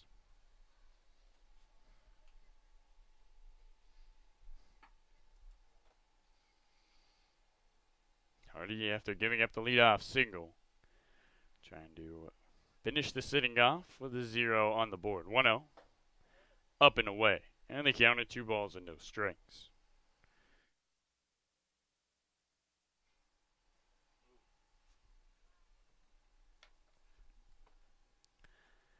Two and 0 to Lakeham. Hardy looks on and deals. And Lakeham swings and belts one past Chandler and into left field. Bradley Knight takes a big turn at second. Now heads back to the bag. And there's 2 on with 2 out for Decker Stedman. So first hit of the ball game for Jake Lakeham. And Stedman, who has struck out twice and been hit by a pitch, stands in. Westland 10, Pickles 3, and Decker Stedman trying to increase the lead here in the 6th.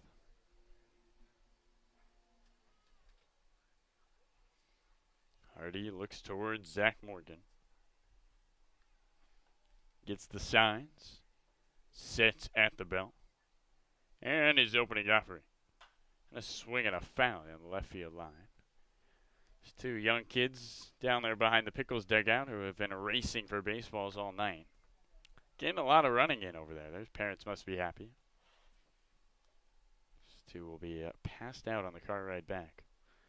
2 on, 2 out. At second stands Bradley Knight. At first is Jake Lykia. Matt Hardy on the mound, looking to get out of the 6th with no damage done. 10-3 Knights. The 0-1.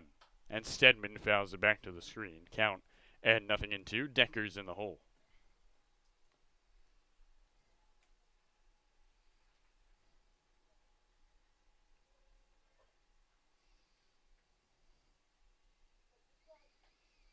Hardy can strike out the side here. 2 on, 2 out. Matt looks in. Looks at Bradley Knight at second. And deals. Upstairs. And they counted a ball and 2 strikes. Stedman doesn't chase. Nicholas Klemp is on deck. He is 0 for 2 with a sacrifice fly. 6th inning here at Bombrock. A 7-run bottom of the 3rd. Is the difference in this game. The Knights lead it 10-3. Hardy looks on. There goes Bradley Knight, the 1-2, and a swing and a slow roller towards short. Dalton Chandler on the back end has no play anywhere. And it's a knock for Decker Stedman, and the bases are loaded for Nicholas Klemp.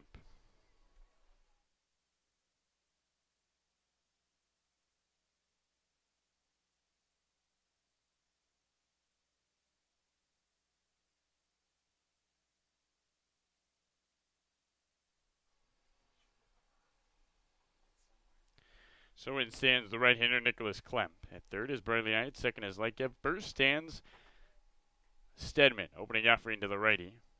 Strike catches the outer edge. And they counted 0-1. So Hardy, after giving up the single and striking out 2, works himself into a jam here where the base is full. Knights haven't scored since the 3rd, but looking to threaten here in the 6th. The pitch, swinging a foul back to the screen. And once again, Hardy has a Knights hitter in the hole, 0-2.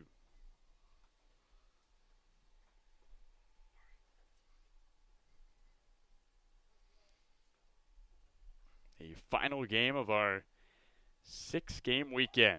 3 doubleheaders in a row here at Bombrock. Matt Hardy looks on towards Nicholas Klemp. And the 0-2. On the outside, and they counted a ball and 2 strikes. That one was awfully close from Hardy. There is action in the Pickles pen.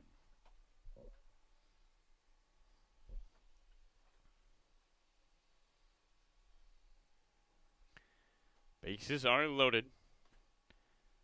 10-3, the Knights lead the Pickles. Matt Hardy with a 1-2 count on Klemp. The pitch, and Klemp swings a nice one into right field. Danny O'Reilly working back.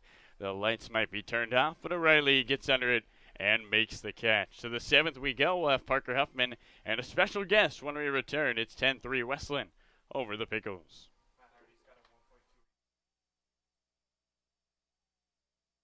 It started with a checkup that led to a question that spurred a discovery that changed the way we practice health, which led to more questions and more discoveries that changed more ways we practice health. And on it goes. Introducing OHSU Health, a system of doctors and nurses, researchers, clinics, and hospitals, all working together to build a better way to wellness.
Welcome in, ladies and gentlemen, to Bob Brock as we get set for our top of the 7th. Carlo Jimenez alongside Parker Huffman and Kelsey Henry. Kelsey, thanks for joining us. Thank you for having me.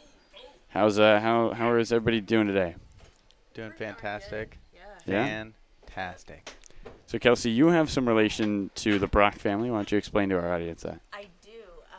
Randy Brock, he is my uncle, technically great uncle, but he is my mom's uncle, so he's my great uncle. And then Tucker, his son, is my cousin, and Ty is also my cousin.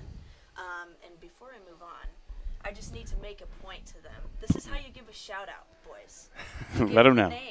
You give the name, you give them a shout out. A shout out to my brothers, Grant and Griffin, who they did not name either, and my mom and dad who are listening, and my grandma and grandpa. So, boys, that's how it's done. There you go. There you go. Let them know, Kelsey.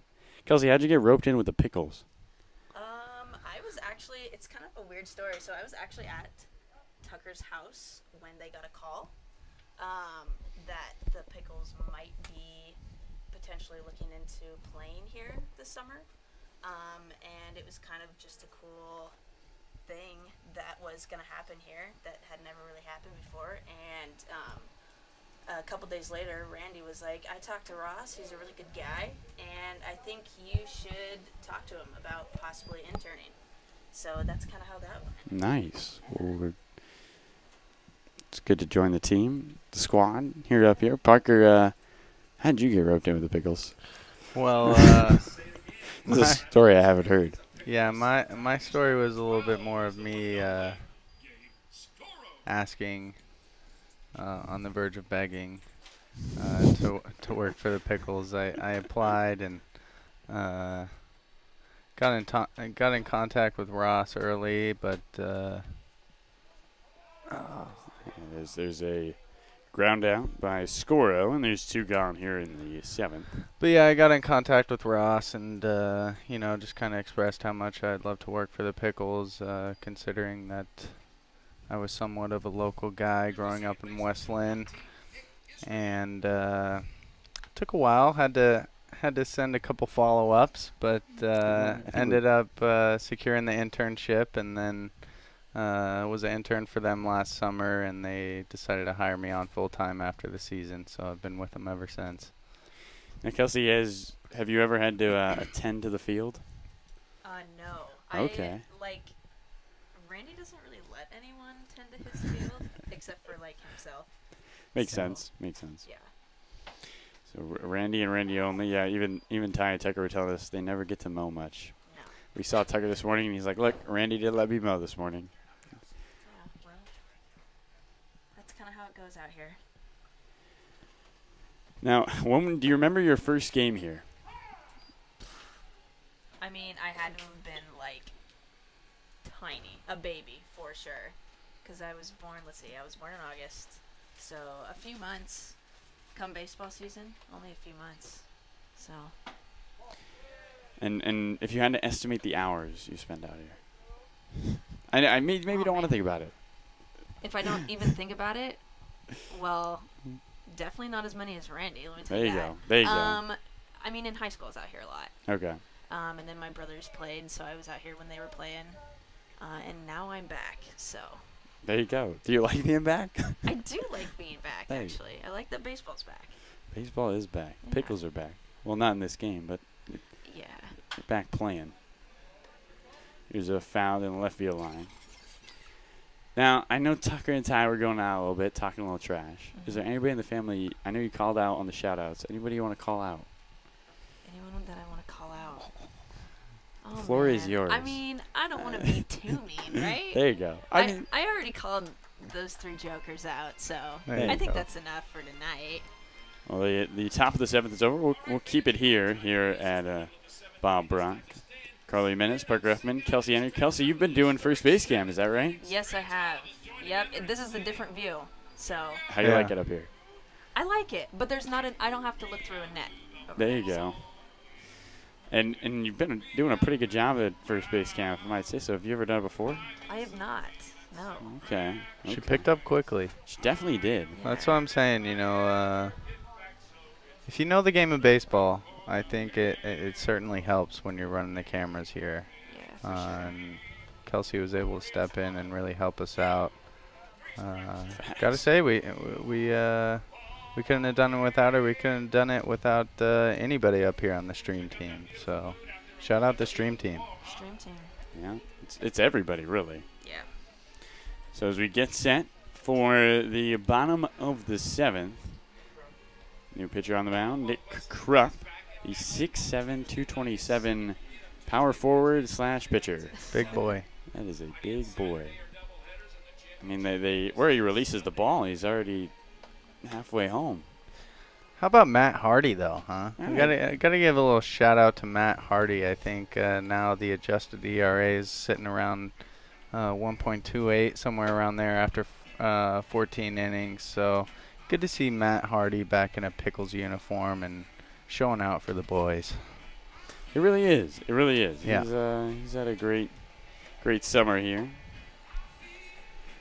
So as we get set for the bottom of the 7th, Kelsey, what's the strangest thing the Pickles have asked you to do so far? Not too. I mean, honestly, I'm kind of just over there in my corner. Mm-hmm. Let's see. I do the signs too. Yeah, I write those the are pretty signs. cool. Yeah, I'm trying to think. Have we had any really strange ones? I don't think so. No, I don't Nothing think so. too strange other than drink your Ovaltine. That one, yeah, okay. Yeah. That Where one did that one was- come from? Okay, so that was actually Colleen. Oh, And okay. I was actually at home, and I was getting ready to leave, and I got a text, and I had my AirPods in, so it was like reading me the text, and I got this text, and all it said was, drink your Ovaltine. And I was really confused because I was on my way, so I couldn't really read it. I could just hear it. And Yeah. I'm not really sure what that means, if it's code for something, but Well, I'm really scared to see what it actually means when I it get in to the fact field. isn't necessarily code for something, but there was a code to That's get that true. message. That's true. Oh, And okay. that stems from A Christmas Story, Yes. if you guys have seen that. Yeah, I didn't get the reference, to be honest. Yeah. I know. I Well, didn't get it at first. I thought Okay. it was a Seinfeld thing. That would make sense. Yeah, but no, Christmas Story. Christmas Story. Interesting. Here's the 0-1 from Krupp to Dukart in their first strike, counted 0-2. So as we get things going, Kelsey, do you feel like first base cam has become your new home? Absolutely. Mainly because I don't think anyone else has really wanted to do it. Yeah. Well, and you also do a Uh, fantastic job. Thank you. It'd be- Yeah. Thank you. It's a tough follow, I think. Yeah. I think that's why most people are a little hesitant to step out there. What did you think of the brats we had earlier? What did you get? Did you get a brat? I did get a bride. They were good. They were really good. And shout out to Colleen. Yeah, Colleen had some good brats. Some from her own farm. Yeah, from Bertha. Bertha. Bertha. Wow, I didn't even know that. Oh, yeah. Shout out Bertha.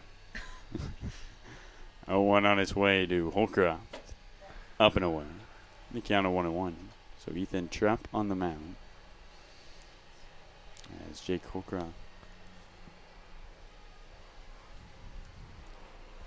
1-1. In there.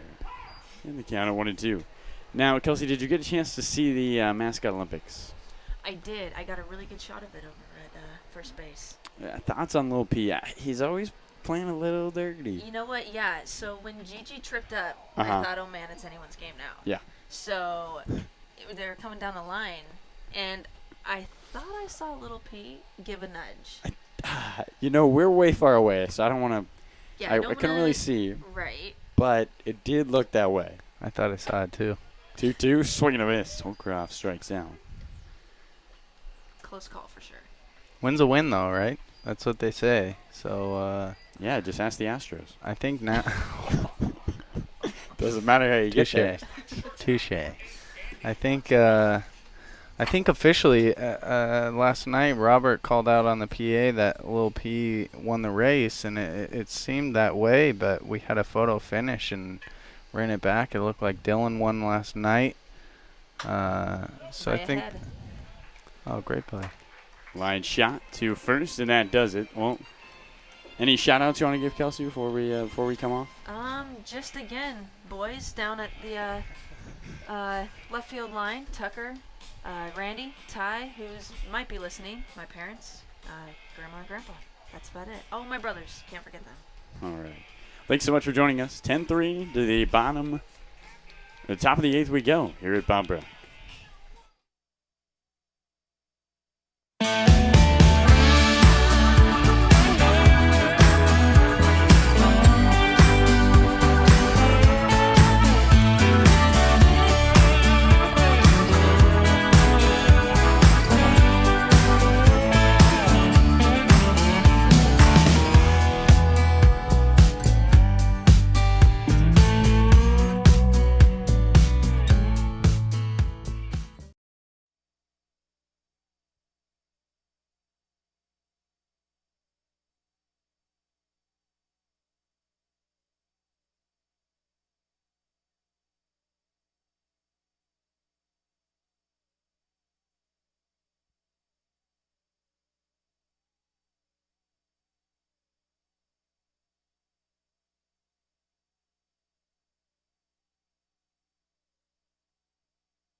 So welcome back,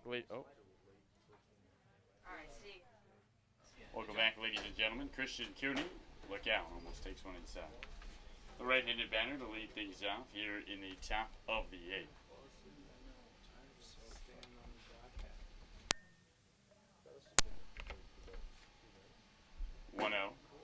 Downstage. And the count at 2 balls and no strikes to Cooney. Top 8 here at Bob Brown. Pickles with a lot of work to do. The 2-0 home. And Cooney swings and sends one in the air. Into left field. Looking back and getting under it is Holcroft. Man, that one jumped off his bat. Holcroft got a good read on it.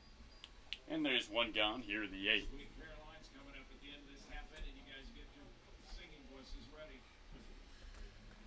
So in stands the right-hander Dalton Chandler in a game that is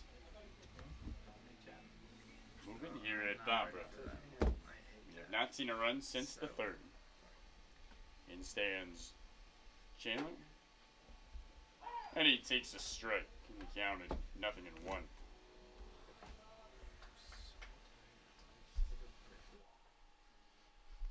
The 0-1. Look out. Almost clips Chandler. And the count at 1 ball and 1 strike, too. Jacob Dobmeyer, the righty, on the mound. Ethan Truff. Chandler in the batter's box, the 1-1. Low and away. And the count at 2 balls and 1 strike. 1 gone, bases empty, 10-3 Knights lead here in the top of the 8th. The 2-1 on its way. Inside. And the count, 3 balls and a strike.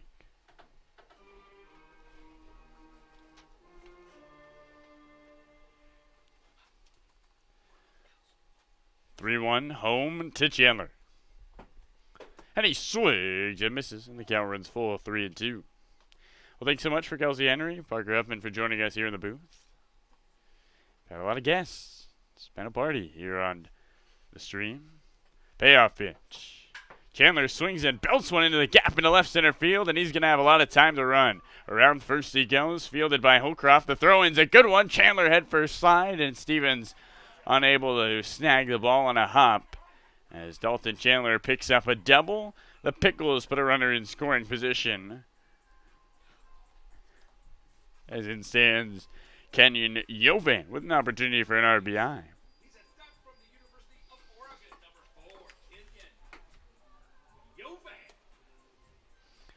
Yovan, the right-handed batter, looks on. Chandler with the double. He leads at second. First hit for the Pickles sends Zach Morgan single in the sixth. Top 8, Knights 10, Pickles 3. Opening offering to Yovan. And a strike at the knees. The count of 0-1.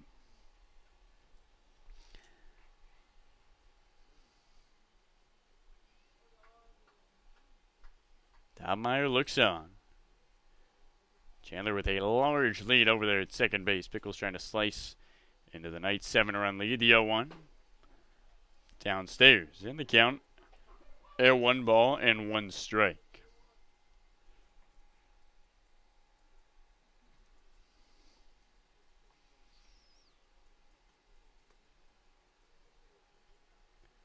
Dobmeyer looks at second. Looks home. The 1-1. And Yovan fouls one back to the screen. And the count of 1 ball and 2 strikes. 3 runs, 8 hits, 4 errors for the Picks. 10 runs, 9 hits, 1 error for the Knights. Knights with a win clinch first place in the Wild Wild West League, which means they would play the 4th seed on our playoff Saturday. 1 seed plays the 4th seed, 2 seed plays the 3 seed. The 1-2 home. Up and away. And they count it 2 balls and 2 strikes to Yovan. Yovan restraps the glove, looks at his bat, checks the swing, and steps into the batter's box. Dobmeyer looks on, looks back at second, and the 2-2. And he hits the back of Yovan. He looks at Dobmeyer, he's not happy. And there's 2 on with 1 gone, as in stands Zach Morgan.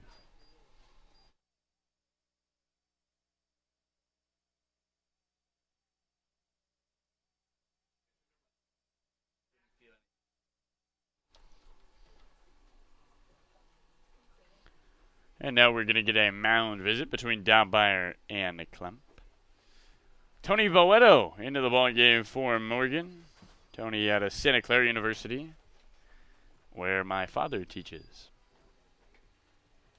Asked Tony today, though, he did not have my dad as a teacher, which is good, because my dad is not an easy teacher. Tony took intro to drawing, and he said he got a B. Not bad for a guy who doesn't do art. 2 on, 1 gone, top 8. Opportunity for Boeto to bring in an RBI. The pitch, and he swings and misses. And the count at 0-1. The original plan was to have Boeto on our interview, but he was in the bullpen. We'll get him, though, one of these games. Boeto holds the bat behind his head, swings it at his waist. Dobmeyer sets. And the 0-1 on its way home. And Dobmeyer, he steps off and looks towards Chandler. Yovan got hit. He's at first. Chandler doubled. He's at second. Pickles with an opportunity to pick up some runs here in the 8th as Boeto calls for time.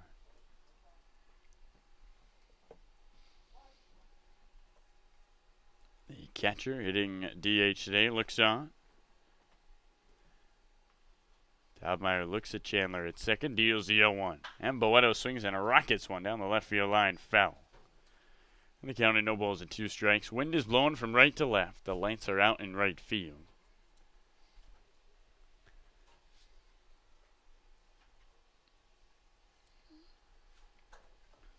Two on, 1 gone, top 8. Here at Bob Brock. And the 0-2 on its way from Dobmeyer. And Boeto swings and misses. And there's 2 gone here in the top of the 8th. So up comes Alec Arnone. Arnone struck out his last time up.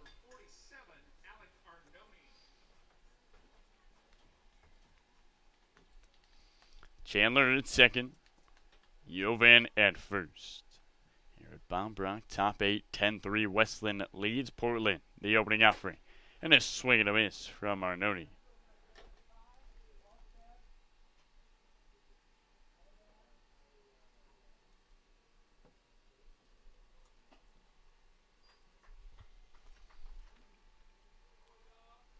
Gonna call interference. Check that. Swing and a miss. Dalton, Chandler at second, Jovan at first. Here at Bob Brock, our Sunday night special. The Knights dominating the Pickles with an opportunity to cut into the 10-3 lead. Chandler starts and stops the 0-1. And Arnone swings and sends one into the gap in the left center. This ball drops for a base hit. Around his way third and on his way home is Chandler. He scores. It's an RBI single for Alec Arnone. And the Pickles add a run. It's 10-4. As Ron the K-Man and the people on the party deck raise the chairs. And in stands the lefty, Lucas Gregory. So the Pickles get a run. They pull within 6. A lot of work to do, but you need to start somewhere.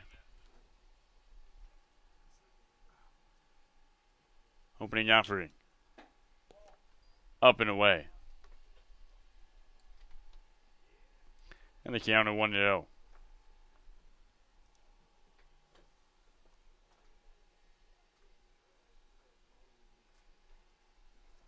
Two on, 2 out. Top 8, the 1-0. Strike catches the outside. Well, we want to give a quick shout out to Stan and Julie Schwabauer, their 63rd wedding anniversary. It is also Stan's 83rd birthday.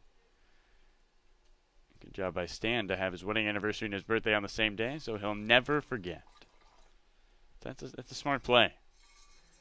The 1-1 and a swing and a slow roller down the right field line. Stan and Julie are Johnny Harvey's grandparents.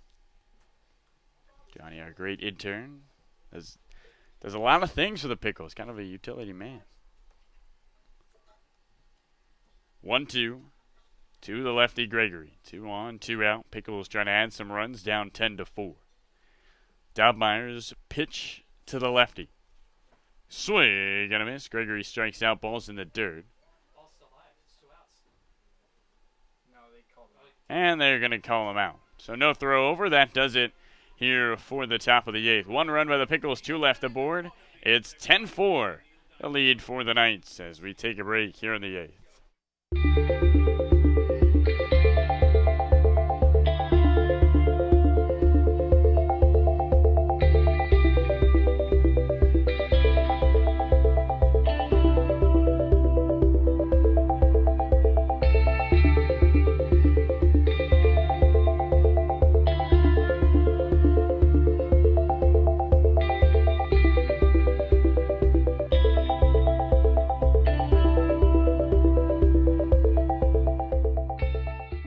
Started with a checkup that led to a question that spurred a discovery that changed the way we practice health, which led to more questions and more discoveries that changed more ways we practice health.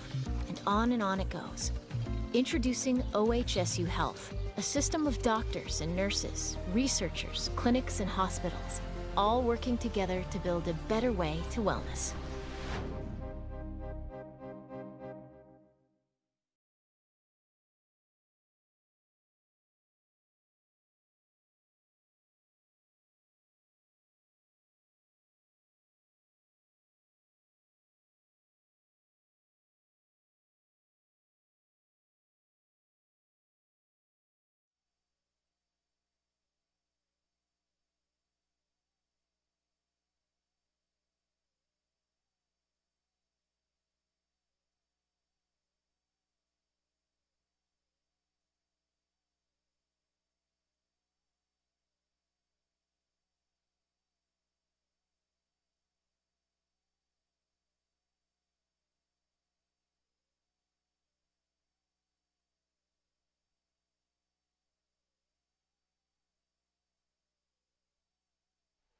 So in stands Bradley Knight. Jake Trupp still on the mound, opening offering. And the lefty looks at a strike. Lefty on lefty. Here to start the bottom of the 8th. Knights 10, Pickles 4 at Bob Brock. Riley stands in, taps the plate twice, looks towards the big Jake Trupp. And the 0-1. In there for a strike. And Bradley Knight in the hole, 0-2. 7 runs in the bottom of the 3rd for the Knights. They have not scored since. They put some base runners aboard. Drops 0-2. Inside, just misses. And they counted a ball and 2 strikes. Bottom of the 8th. Jake Trupp trying to get a quick 8th inning and set up his picks for the 9th. The 1-2. Swing and a miss. Bradley Knight strikes out for the 4th time all summer. After being 3 for 3 with a hat trick of singles. And up comes the right-hander, Chad Stevens.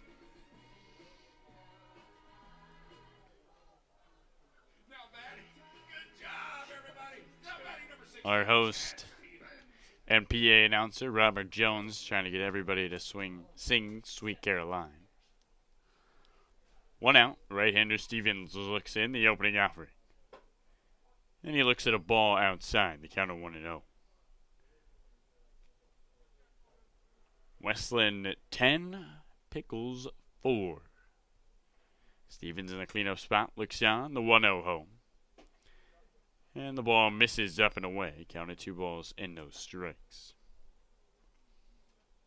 Pickles put up 1 in the top of the 8th to cut it to 6.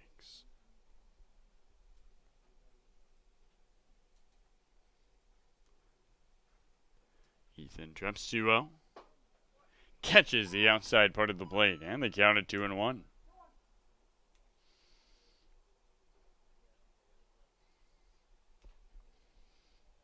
Jake Trupp looks on. Trying to finish the ball game here for the Pigs. The 2-1. Misses up and away, and they count 3 balls and a strike.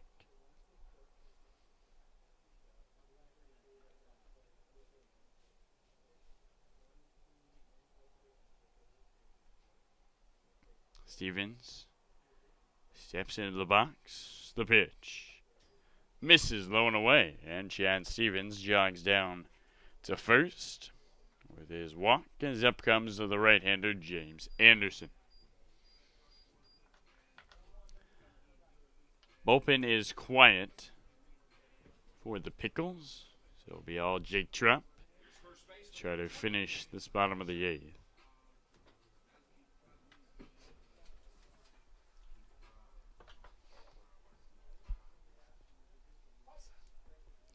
Anderson in the right side of the batter's box. He has come around to score twice. Still without a hit today.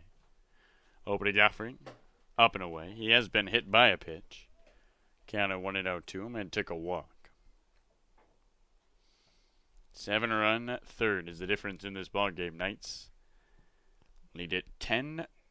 The 1-0.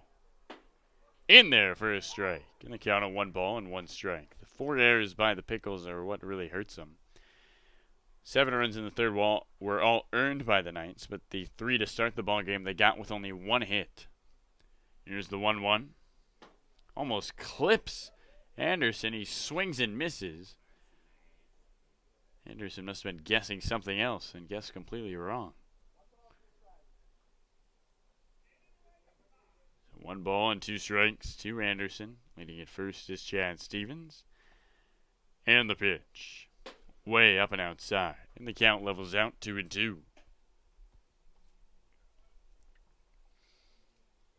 Pickles 4, Knights 10 here in the 8th. The 2-2 on its way from Trupp. And a swing and a little blooper towards Dalton Chandler at short. He moves to his left and makes the catch. And there's 2 gone. So Jake Trupp needs 1 more out to get through the 8th. As in comes Jake Lightgeb, the right-handed batter. Lightgeb singled his last time up. He is 1 for 3 today. Righty looks on, lefty on righty, opening offering, no. Throw over to first, and Stevens scurries back in time. Another beautiful Sunday here at Bombrock. And the Westland Knights in the driver's seat looking to clinch first place. There goes Stevens. The pitch is up high. The throw from Boeto is way late. It bounces off Stevens and towards shortstop. Chandler is there. And another stolen base for Chad Stevens. His Lightgib has an opportunity to add to the 10-4 lead.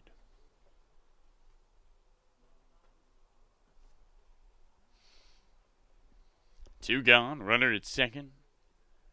1-0 lead for, or 1-0 count, to Lightgib. The pitch. Low and in, and the count at 2 balls and no strikes. Well, our interviewee in the 2:30 game was Trace Hockinen, and he ended up having a home run and a nice night. And Chad Stevens, who got interviewed today, is having a great night too, 2-0. Lightgib checks his swing, and he goes around. And the count at 2 balls and a strike. Stevens over the sacrifice fly, and a single and a walk. He's come around to score once. Hockinen had a home run and almost had a save against the Gherkins earlier today. 2-1 on his way. Low and in the count, 3 balls and a strike to Jake Lightgib.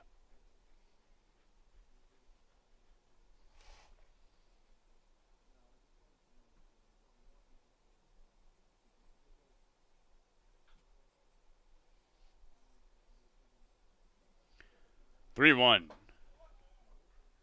Catches the plate, and the count runs full with 2 outs, which means Stevens will be taking off.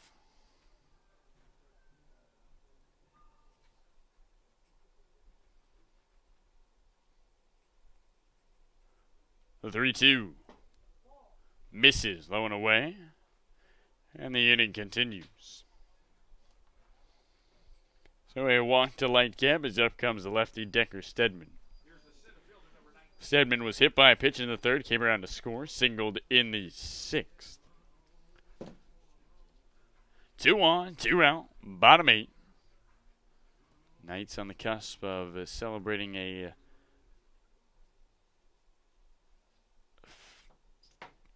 lockup of the #1 seed in the Wild Wild West League. Jake Trupp's pitch. Catches the corner for a strike. The count at 0-1.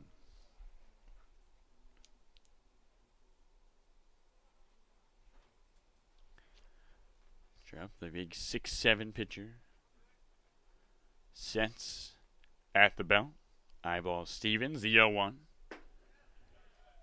On the corner again, and there's strike number 2. They count at 0-2. 1 run for the Pickles in the top of the 8th. They cut the lead to 6. The Knights haven't scored since the 3rd, but they haven't needed to. They lead it 10-4. Here's the 0-2. Skips way in, Boeto with a good block.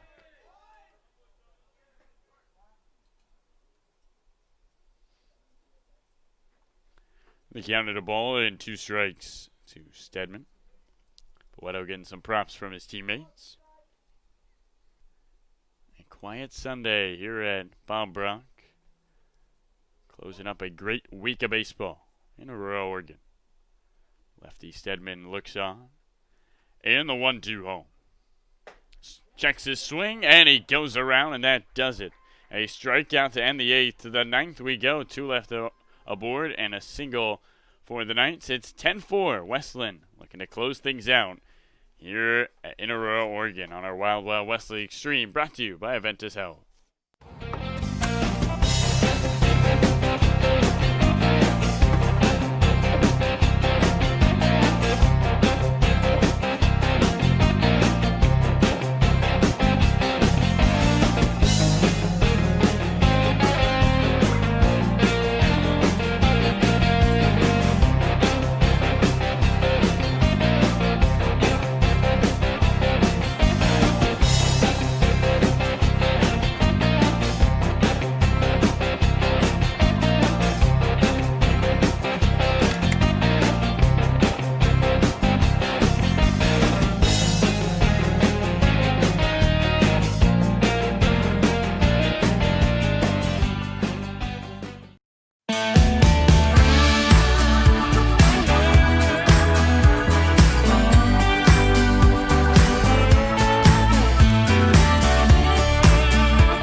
Welcome back, ladies and gentlemen. Top 9 here at Bob Brock. And in stands the right-hander, Danny O'Reilly. Our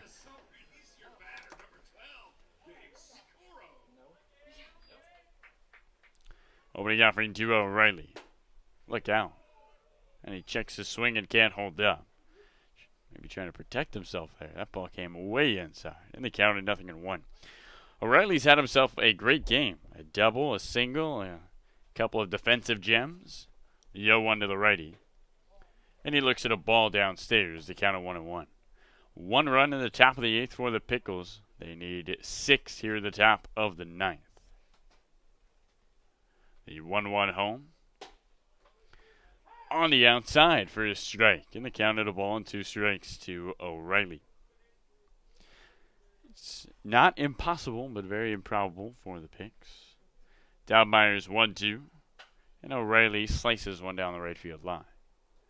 And they counted the ball and 2 strikes. 3 runs in the first, 7 in the third for the Knights. 3 runs in the third, 1 in the 8th for the Picks. 10-4 Knights lead. Here's the 1-2 to O'Reilly. And he looks at a ball low and away. The count evens up, 2 balls and 2 strikes. It's going to be 8-9-1. O'Reilly, Scoro, and Israel to try to start the rally for the Pickles. Dobmeyer looks on. And the 2-2 home. Strike 3. Catches the outer corner. O'Reilly doesn't agree at all. As he looks at the outside corner and slowly walks back to the dugout. Can't say you blame him too much. And now up comes Gabe Scoro, the right-handed batter. Affectionately, the intro used by Robert Jones. He's a pilot in the spring and a pickle in the summer. Opening offering. Ball misses. Man, that was in the same spot, if not closer, than the strikeout called on O'Reilly. Dobmeyer's 1-0. Another ball low and away. And they counted 2 balls and no strikes. Dobmeyer looks on. Behind in the count, 2-0 to Scoro. Base is empty. 1 out. Top 9. The pitch. Swing and a miss. And the count at 2-1. Scoro struck out his last time up. He doubled back in the 4th. Did not come around to score. Knights 10. Pickles 4. The Knights are going to clinch the #1 overall seed in the WWWL. 2-1. Skips in. And the count 3 balls and 1 strike to Scoro. A hitter's count for the 9-hole hitter.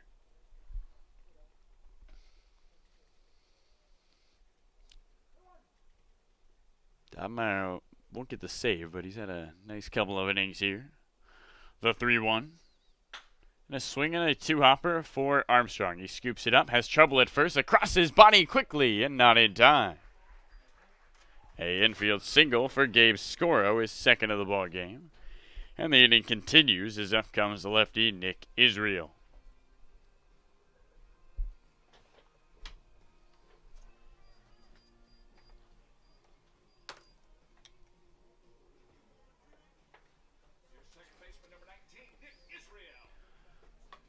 Israel stands in the box. Runner at first, 1 gone. Top of the 9th, 10-4 the Knights lead. Pickles trying to mount a comeback. The lefty Israel looks on. And he swings at the first pitch and sends it into the gap into left center. So back-to-back knocks. And just like that, the Pickles with 2 aboard. As up comes Christian Cooney.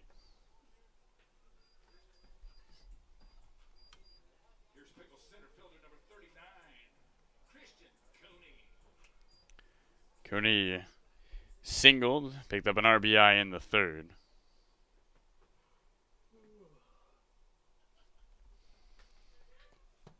Waves the bat at the belt. And the opening offering from Dobmeyer. On the corner for a strike.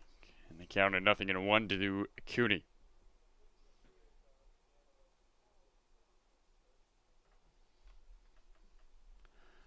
Cooney looks on, 2 aboard, 1 gone, 10-4 Knights lead, but the Pickles with some action here in the top of the 9th. The 0-1 skips way away, and it bounces away from Klemp. Everybody moves up 90 feet on the wild pitch.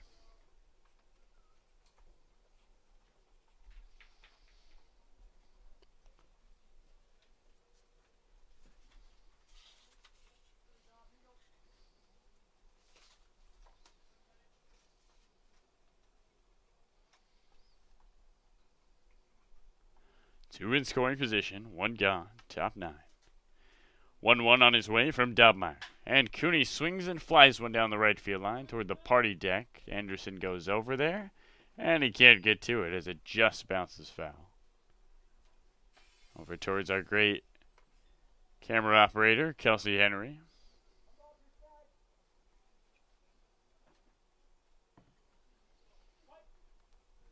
Cooney looks on. Pickles trying to spark a rally here at the top of the 9th. They can do that with a hard-hit single. 1-2 on its way. And Cooney swings and chops one towards short. Armstrong has trouble again. He throws to first, and he just gets Cooney. A run does come in, but there's 2 gone, and the Pickles down to their final out. As up comes the right-hander, Dalton Chandler. So Scoro crosses the plate. The chairs are raised here at Bob Brock. And time is called.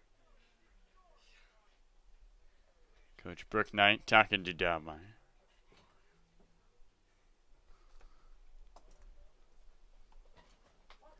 Runner at third is Israel. 2 gone. Pickles down 10-5. Opening offering to Chandler. And he swings and hits one down the left field line. Diving, getting to it is Bradley Knight. His throw is late, and it gets away from Anderson. Israel comes home. There's 2 runners in. And just like that, it's a 10-6 ball game. So another infield single. Dalton Chandler picks up the dock, his second of the ball game. And in stuns Kenyon Jovan. Right now, a big fly makes this a 2-run ball game. Pickles not done yet. Talking to Kev, and he was saying in the 4th, the Pickles always seem to make things interesting, and can they do it in the final game of our 6-game weekend here at Bob Brock? Dobmeyer exhales his opening offering to Jovan, and he swings and grounds one foul down the left field line. The count at 0-1. So as we approach 10 o'clock here at Bob Brock, Pickles trying to make something happen in the final frame with no outs to play with. At first is Chandler after his RBI single. 2 runs in the inning. The Pickles need 4 more. 0-1 from Dobmeyer. And Jovan goes again. And they count at 0-2, and the Pickles down to their final strike. Kenyon swung on that pitch that was in the dirt and bounced way in front of him. Knight's trying to clinch the #1 seed. The Pickles trying to make it interesting at the end. Runner at first, 10-6. The lead for Westland. 0-2 on its way. And Jovan swings and misses. And that's the ball game. The Pickles add 2 runs in the 9th, but they do not complete the comeback. Westland is the #1 overall seed in the 2020 playoffs here in the Wild Wild West League. They defeat the Pickles 10-6 here at Bob Brock thanks to a 7-run 3rd inning. For John Sandylands, Rory Newenhouse, Kesley Henry, Kat Makaroff, Johnny Harvey, Gary Walker, Jackson Thomas, Parker Huffman, Daniel Barkenhazen, and Ian Lee. I'm Carlo Jimenez signing off here at Bob Brock. We won't see you Monday, but Tuesday we're back for more WWWL baseball. One more time, the Knights capture the #1 overall seed. They win 10-6 here at Bob Brock.